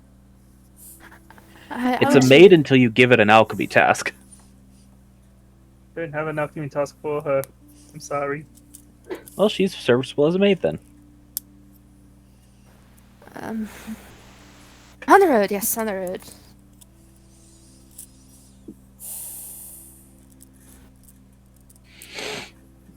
Alrighty then. So you are going to try cutting a path clear across, taking the much shorter but potentially more dangerous route. Making a stop by the wellspring. You take one step outside of the town, roll initiative. Step. We can't use Final Fantasy music. No. Sadly. I mean, if we weren't doing this... DMCA! I mean, if this wasn't a streamed game, we could, but... Yeah, I love Final Fantasy's music. Yee is good stuff. Alrighty then.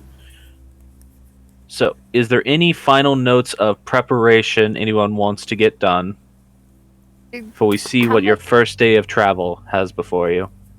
How much would it be to get some sake? How much and of what quality? Serviceable enough to probably get you drunk. Alright. and maybe a bottle. I'm not looking for high quality here. Okay, so you want cheap sake. Just Yeah. drunk, make you drunk sake. Okay. Yeah. So for some, I mean, sake is wine, is literally the direct equivalent thereof. So for just common sake, just what Mhm. one might drink casually during a meal, you can get a decent sized container of that for 2 silver pieces. Alright. See. That's all Keta wants then. It's just she needs some sake. Some sake. Yes. A little bit of do sake. math, I suck at math. Why is there dots? Sorry, I have- What were you gonna say, Danny? I'm sorry. I'm unsure if Morrigan has noticed this behavior in Keta, and she would have very, very many words for this child. Okay. I didn't know if that was because you were trying to say something and we kept speaking over you again. I'm very sorry. No. Okay. I'm mean, trying to you- keep an eye on the game chat now to catch whenever someone's being spoken over. It is a thing that Keta does like alcohol. Yes, there's liking alcohol, and then there's what Keta's been doing as of late. Above game, I've noticed it. I'm just not sure if my characters noticed it in game because of everything else going on. Is all. There is a lot going on right now. But if anything, Andy, would you permit Morrigan to make an insight check on you? Sure. Alrighty. I would say this would have advantage due to Morrigan's history of this topic. So insight with advantage. 16. I set the threshold for this at 15 because I felt like that would be the appropriate score for this DC of check. So you were definitely getting... Morrigan is definitely picking up that there might be something to that thought for Keta. And it's a little bit... It's concerning. If you're gonna say a little bit concerning, I was gonna say no. It's a lot of bit. I corrected myself. Fair enough. I say as I'm about to take a pull of a bottle of liquor. It's green apple. Tastes like Jolly Ranchers.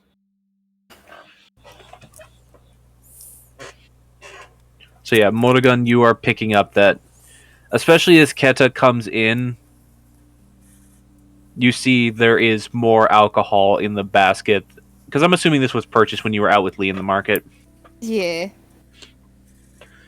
Yeah, you would notice now that Keta is talking about the fact she was getting stressed in the market, and you would glance over at that basket, and it does specifically have a bottle of alcohol in it. Baby is stress drinking.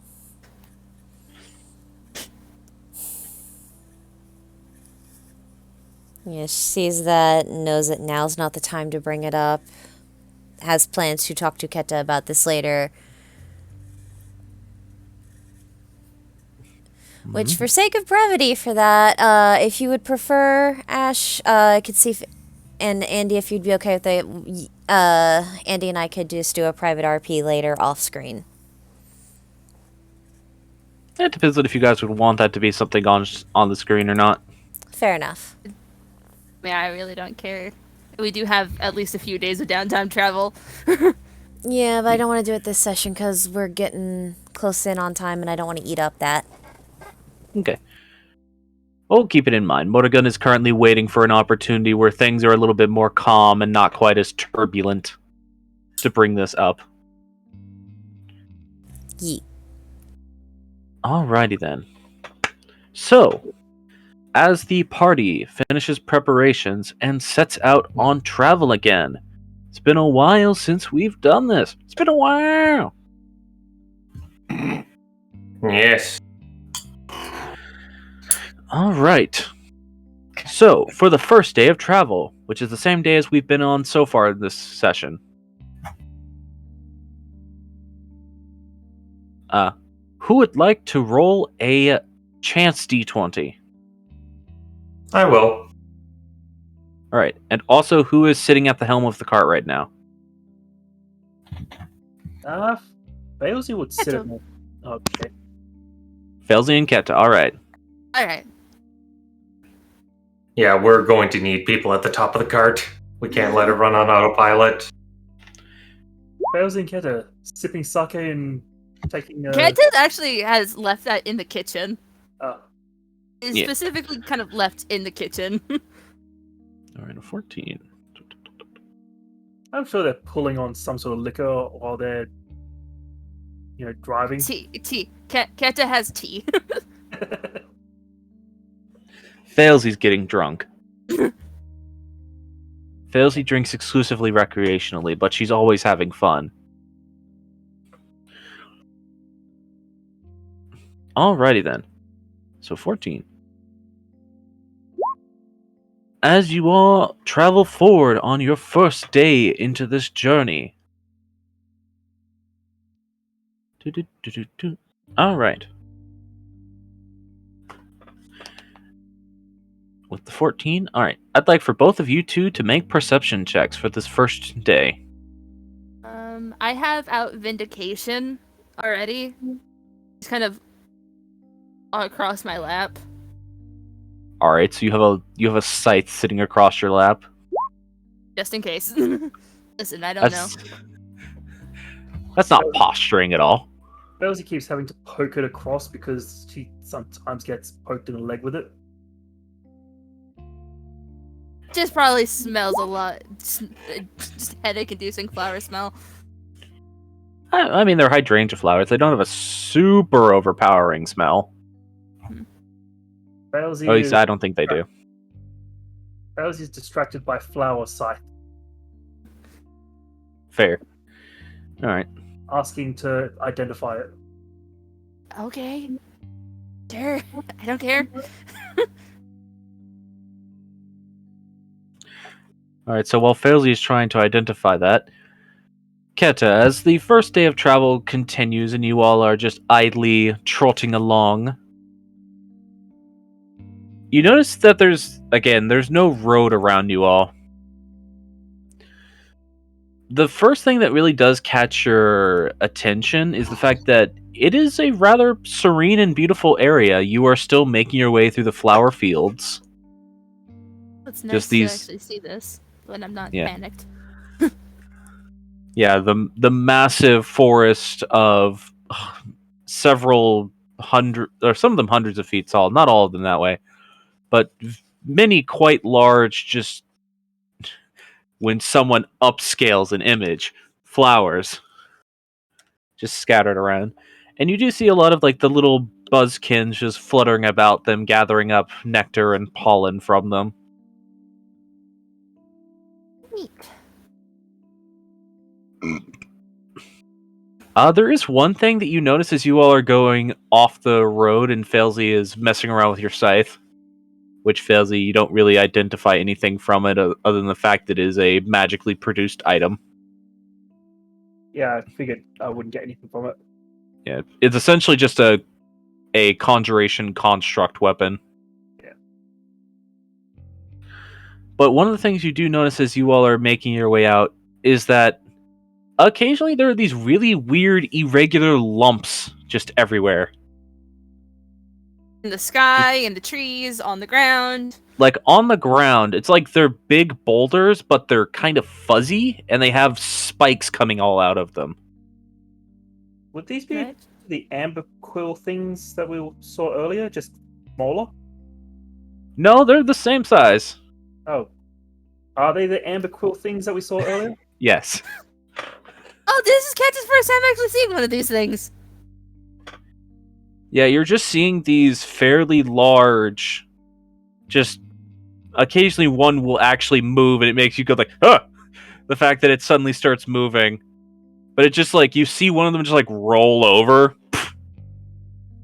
And to describe them, it's if you had a gigantic, like, what was the creature we compared this to in Monster Hunter? I forgot its name. The big club tail. Durambros? Yeah, Doramboros. It's like if you fused a Tyrannosaurus Rex with the four-legged club tail dinosaur. Okay. Sorry, I don't remember things' names. I'm bad at names. I say despite the fact that the actual four-legged club-tailed dinosaur one that pops into mind is Ankylosaurus. Okay, Enkidu! Ankyodon! Yes. Come on! Yes, that one. Ah, yes. Good old Angidon. No talk him. Yes, no talk him. But yeah, it's like if an well, these things are essentially like, these things are closer to what would happen if you like fused an Ankylosaurus with a rhino. Because they do walk around on four legs, they don't walk around on two. Those resisting the urge to go pet one. They don't look soft. They're also huge. They still want to pet one. They luckily seem to be paying your cart not really much mind, aside from the one that as you guys rolled past, it just sort of rolled over. Just not liking the fact that something got near it. Didn't think the Blossom Kingdom had giant cats. Giant spiky cats everywhere.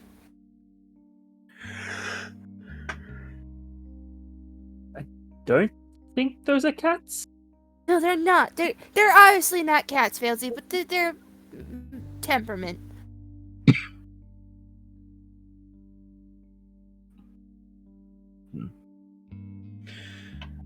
Alright. Other than that, nothing happens on the first day of travel. Alright. You make bed for the night. By the way, Dravinci, since this is not an item for monetary value, there are no crafting checks required for working on the focus. Okay. It'll just essentially take you 3 days to get done. Alrighty.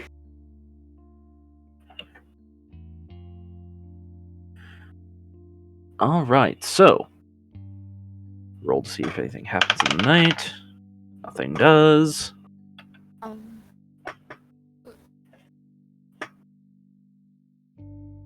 I don't, I heard an Is there a question or a query? I wanted to try something, but I didn't want it to take up a lot of the rest of the session. What do you want to try? Kato would take, like, essentially a small dish that you would use for, like, dipping sauce.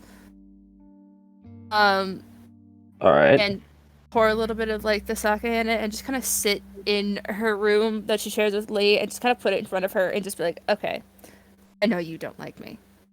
I really don't feel like getting plastered. I don't like the way I feel when I do that. But it's an offering of sorts if you just talk to me.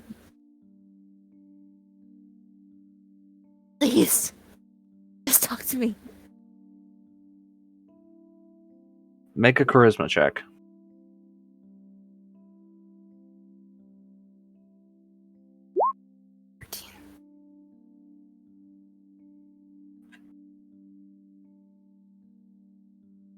You feel like this strange sensation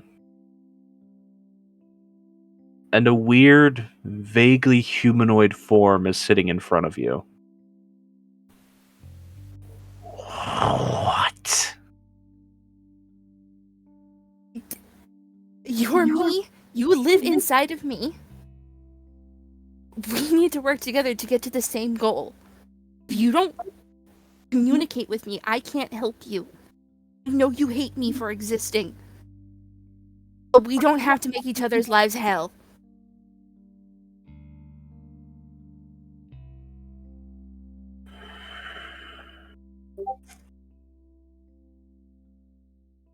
I don't hate you.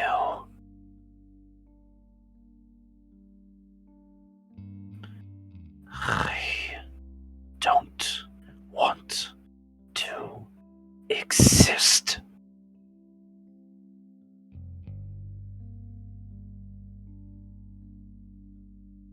And I know it's my fault that you do exist. I can't do anything to change that now.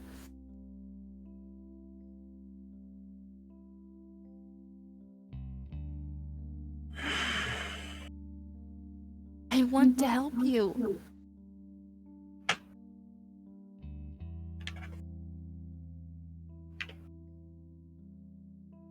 Make another charisma check.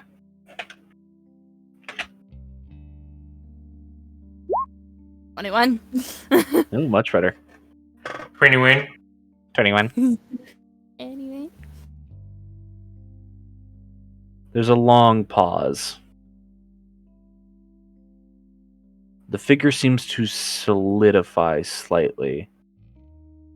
Is Not it in more quaking, not quite taking on the form you'd expect. Oh. What does it look like?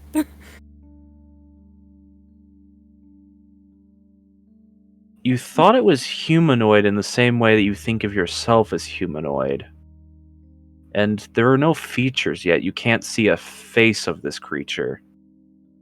But there are these long antlers coming off the top of its head. And it's weirdly reminiscent of something that you've seen before.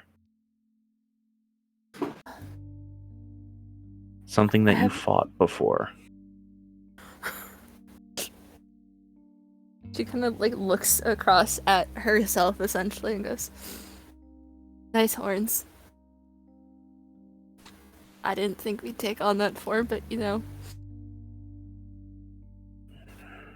what we fought didn't kill us at least. We can take on aspects of it."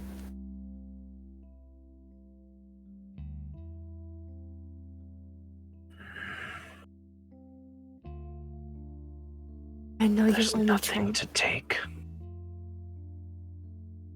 You give it that. Oh, yay. I know you're trying to protect me. No, whatever they did to you was wrong. I know that they were doing something to you when we were taken.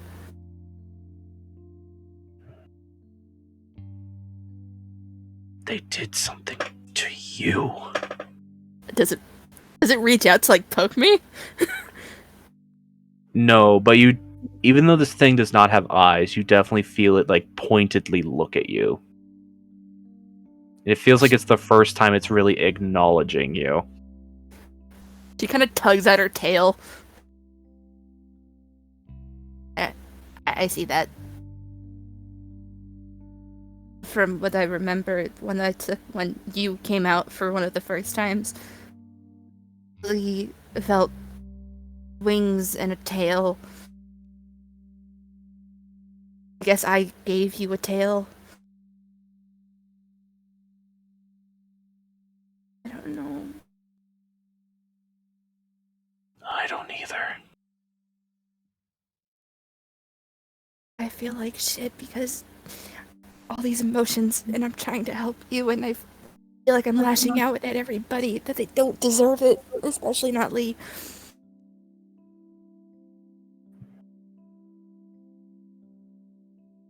Why don't they? They Because there keep are... putting us in danger. They don't do that, I do that! They're trying to protect me! Have you not seen how... Take Lee, for example. He ran through the side of a boat to get us. He's a good person. Eventually got in front of us when Boris was going to kill us. They love us. Sure they do.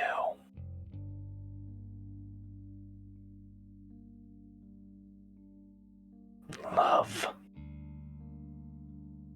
There's just obligation. The only person here with an obligation to me is Brimstone.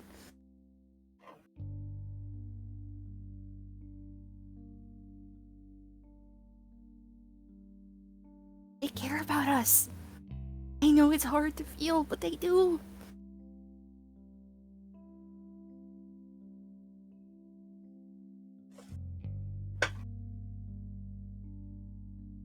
love is a wonderful thing, and I know it's hard. I really do. The whole reason we're here is because two people loved each other enough to have us be a thing. That two godly entities fought tooth and nail for us to be a thing. For you to be a thing. You are me. No, I'm not. I gave you those horns. You are my soul.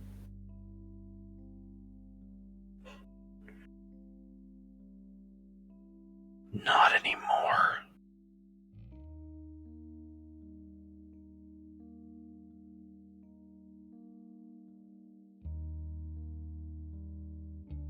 They separate us? Is that what they did to us?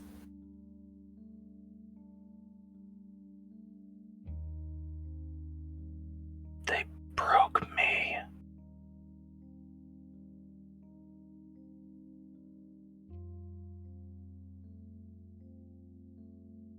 I assume I can't fix it. The figure becomes blurrier. Yes, I want to fix it.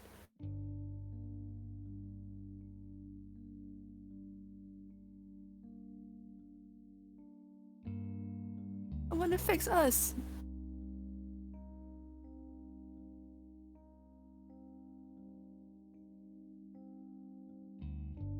Be concerned with your friends.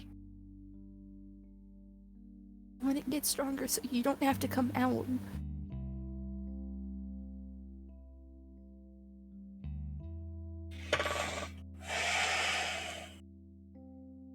But I can't do that if you're gonna not talk to me. God, is this how Brimstone feels when he talks to me?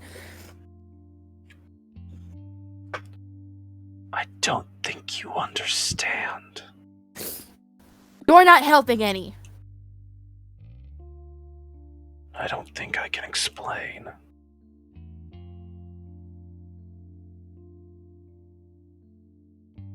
Oh, there's not many people alive like us that can.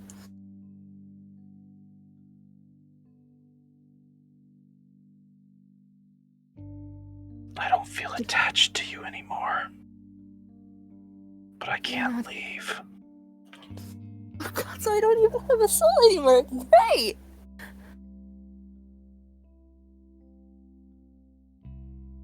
So you're stuck inside of me. You can't leave. And if you do leave, I might just fucking die. No.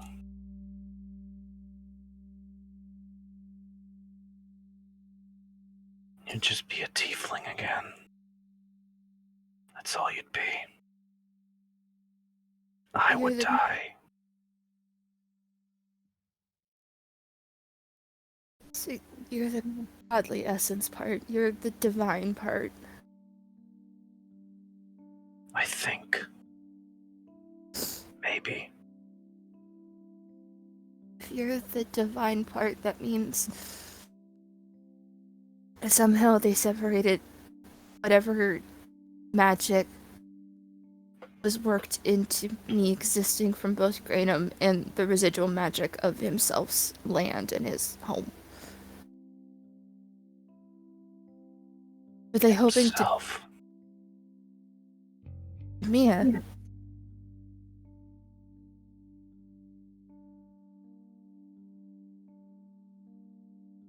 You actually watch as beads of white open on the entity's head, as if it just opened its eyes for the first time.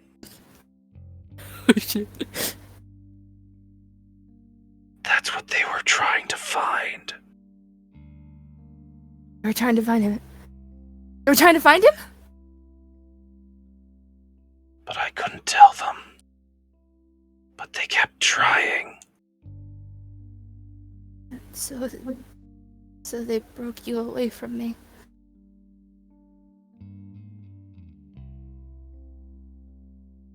Now I kind of wish I really got to get that fucking final kill on Boris. But that would have been nice. At least a little cathartic. I agree. But they're But it still was still out. nice to see him dead. Yeah. They're still out there, though.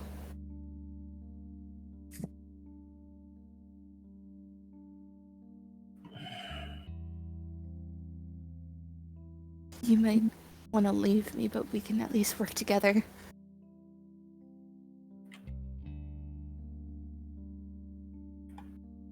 Maybe. We can work together to prevent more people like us from being hurt.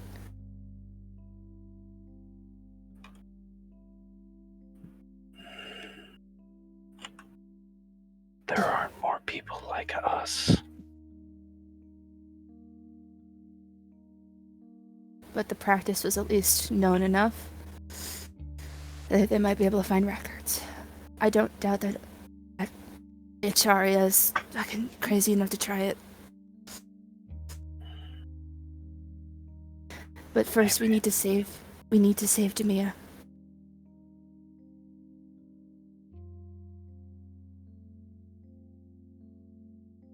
Can I reach out and kind agree of to that.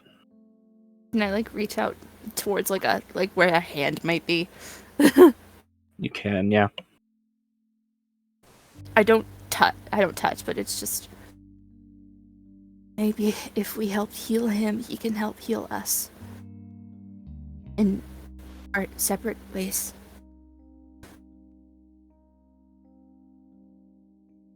A truce for now, then. Do you have a name that you want to be called?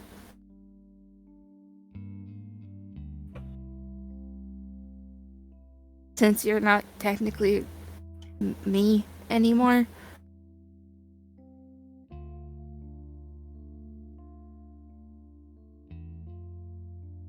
It seems to think.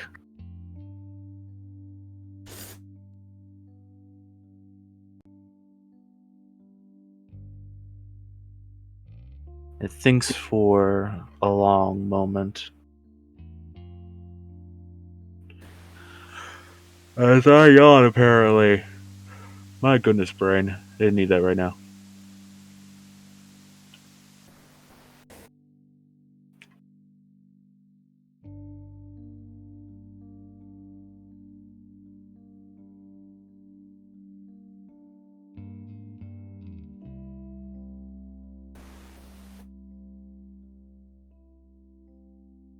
The Miss Lux.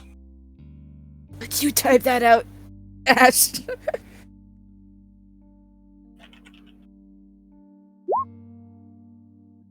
Wait, no. I hit the wrong key in my sleepiness. Miss Lux. Does that sound like a language that I speak? Actually, because this has been a thing before, Keta actually has some knowledge of the old human language. Or kind of like the weird language that is the root for both human and celestial. Make an intelligence check. Oh, Or, not the strong suit. A history roll, I guess technically would be the more accurate thing. And not get the strong suit. Oh! Okay.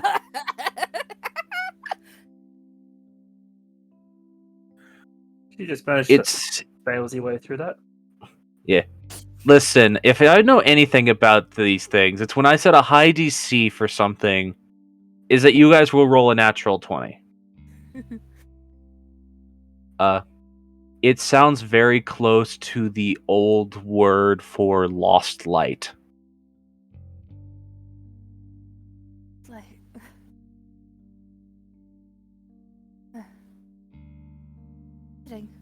Yes. Very pretty.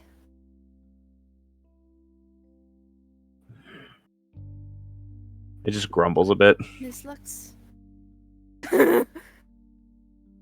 Miss Lux, I will let you return to your home or your slumber, I guess. I don't know.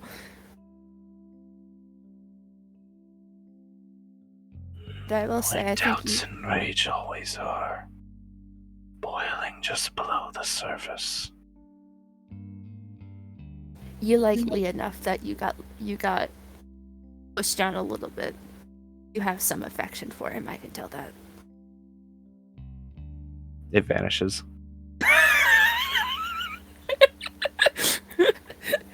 Okay. It just vanishes without another word. That was something. All right. So I'm sorry, next day of guys. travel. I did not expect that to work. It was a Okay. it was a 20 threshold for the, or it was a 10 threshold for the first roll, and then a 20 threshold to see if you could actually keep it there. I did it. During the travel, Cat is gonna just kind of stick out front just because she has pretty keen eyes. It's just whoever would like to join her. Alrighty. So for the next day of travel, we're gonna go ahead and cover that. Because we did start a little bit late, so we're gonna go like maybe 10 more minutes after 11, and then we're gonna call it That's at fine. most. Started crying. Yeah, I was just gonna set work on her gloves. Creaky. Yes. All right. Very creaky chair. So I we've got Keta out the front. Is it just going to be Keta, or who's joining? Morgan could. Okay. No one has to. I was just saying, if anyone was going to. Probably would be good that the baby's not alone. No, Yeah, generally. the No, I'm But, never uh, alone anymore. I have a Miss Lux to keep me company.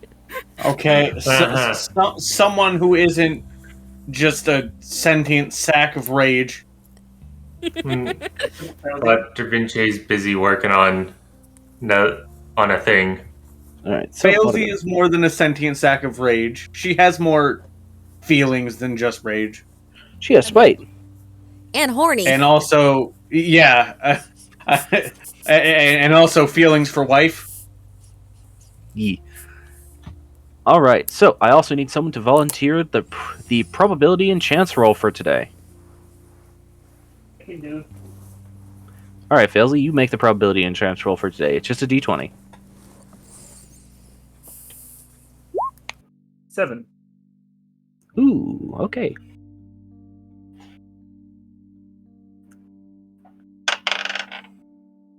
Oh, look Okay. at it. Mario found us. Maybe. All right. As you are progressing forward through this day of travel, It's just Osnick walks out of the forest. I'm back. And now I know common. I know how to speak common now. I don't like that he sounds like vaguely like a mobster. Yeah, senior. Rattle 'em, boys. I mean, to be fair, grenades and guns. All right. And he can make Molotovs. Yeah. Anyways. So, as you are traveling forward today, the pathway you're following, which has previously been fairly solid stone surrounded by these flowers, gives way a little bit to a more rolling field.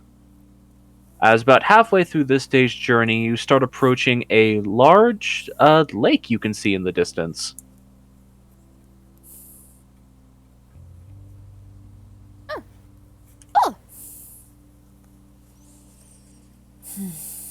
Wonder if that's supposed to be the wellspring. Yeah, no.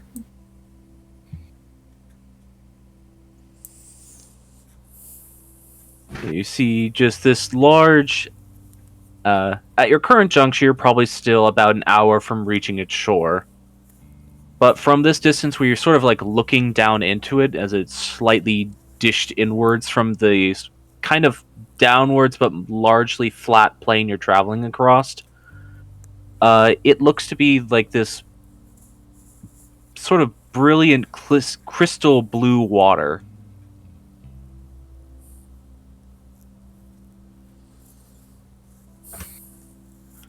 Looks pretty.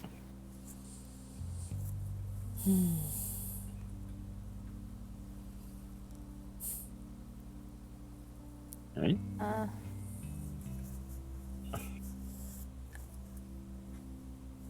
Do you want to stop to go check out to see if that's the wellspring, or? Probably wouldn't hurt to have Felzy take a look, considering she knows where it's located. Stop the cart, pop open the door. Felzy! You don't need to stop this cart to open the door.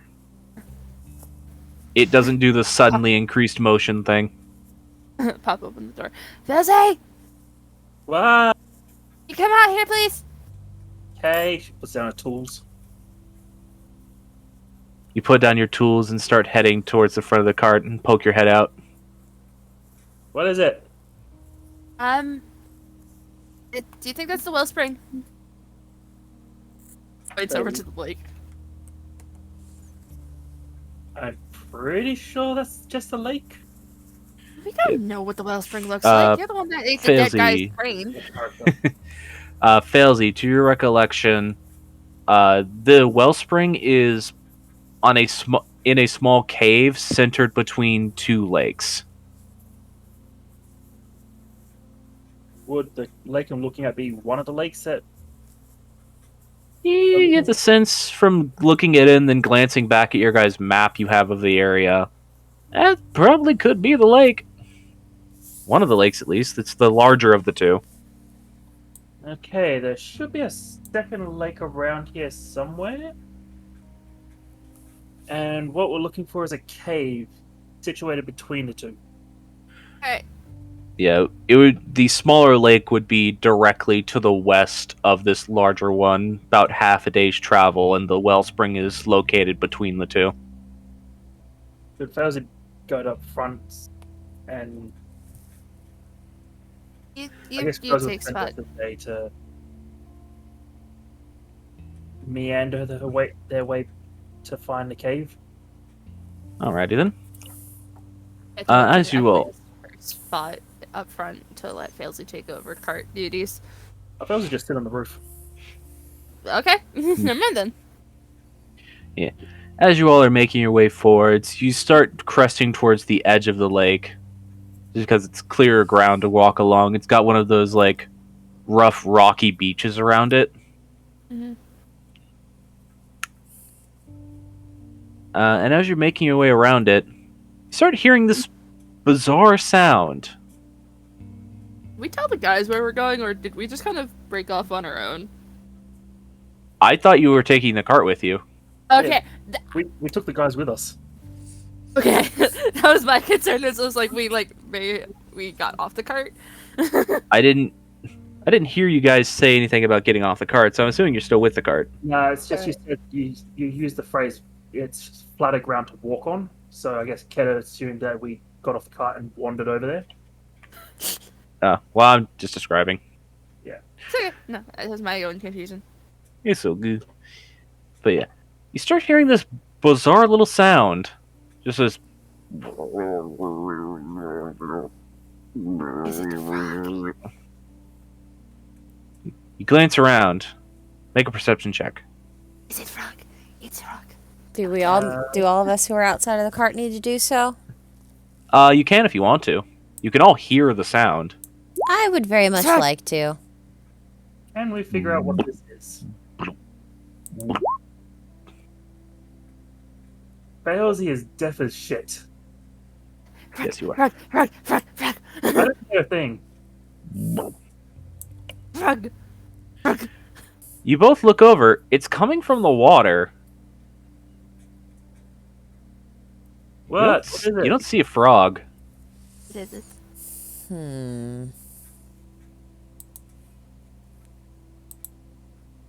Is there Can- anything there?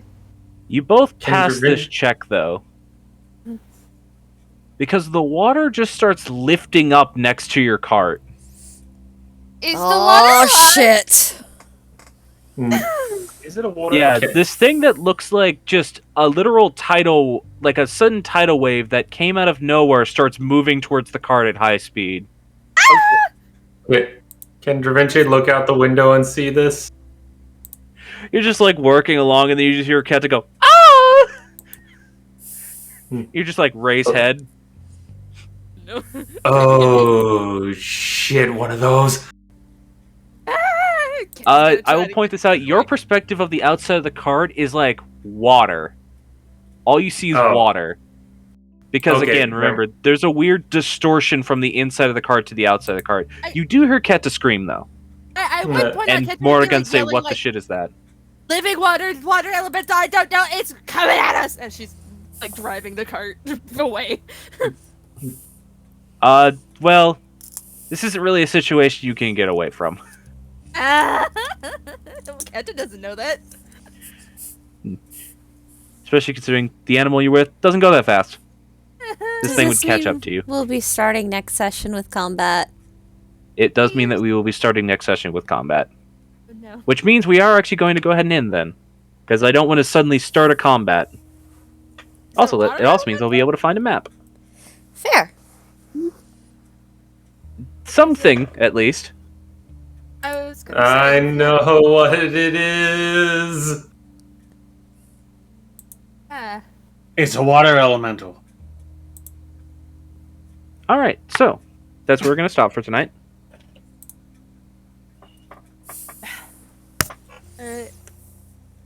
I am unsure Yeah. if acid helps against water.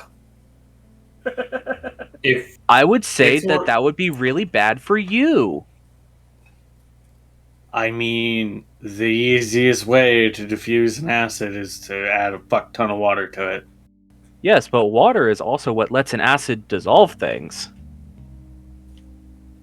I'm just Yeah. afraid. I'm just afraid to throw an acid wave into it, and it just absorbs it and becomes an acid elemental. It's entirely I possible. mean, in as many words, that is possible. It would depend on how much acid you can throw, though. Fair It enough. has gallons. But we're done. Yes. Yeah, it's entirely possible. No. Further game discussion can be saved for after I cut the stream. Okay. So we're in a pickle, but we gotta wait till next session to find out what happens. And if you would like to join us to find out what happens next, you can. Oh, sorry, I'm jumping the gun. Does anybody have anything they want to promote, shout out, or announce first? I'm good. I do not right now. my name's Andy. Please look up my friend Lake Druid. It's capital L and Lake and capital D and Druid on Twitter. He has a lot of stuff on DM's Guild. Very wonderful. A lot of construct stuff. Perfect. But yeah, that's me. And then just I got that. because, fair enough. So if nobody else has anything, do my quick thing of I must promote the friend, for they made me a lovely art. If you would like to commission lovely illustrations of your D&D character or yokai, because I have seen some lovely yokai art from my friend, you can get a lovely illustrated piece of art from them at instagram.com/kmurphyillustration.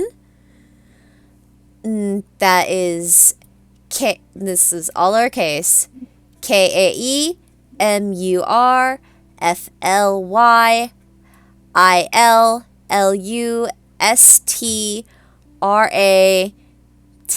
KAEMURPHILLUSTRATION on Instagram. They do lovely illustration work, such as this wonderful piece of Morrigan.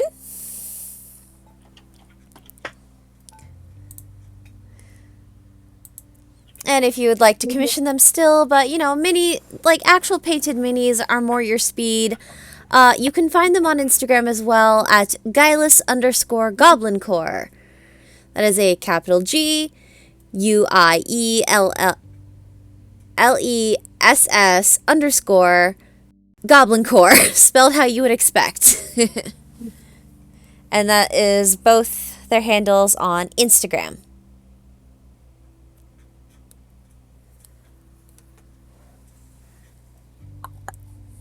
Nice.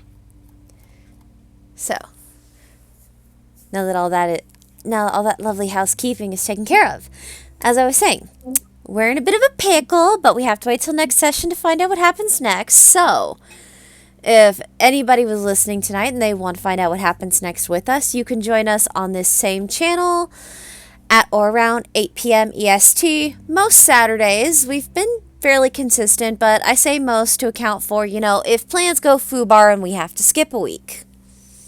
Yep. But yes, you can join us here most Saturdays at or around 8 p.m. EST for more of the Scattered Realms. And I won't say join us on Thursdays at or around 7 p.m. EST for more Ada, because we're still in the air, working out schedules, everything for that. I would say watch this space to see when Ada is coming back, because we have unintentionally basically gone on hiatus with Ada. There's been a lot of scheduling and figuring out of player stuff to do. Yeah, admittedly, part of the issue is me having got the job and my boss not getting the even though I have monkeyed around with my settings in the schedule app that I'm supposed to have Thursday evenings off, but Thursday mornings are fine for me to work. Anyway. It's getting figured out. I think there was just a mistake, but anyway, yeah, it's getting figured out. So watch this space Thursdays to see if we're back with Ada. And definitely join us pretty well Saturdays at or around 8 p.m. EST for more Scattered Realms. And hey, when that hiatus is over, you'll find out about it here. So, is that everything? Pretty I sure. think so. Alright, so everybody say goodnight. Good night. Good night.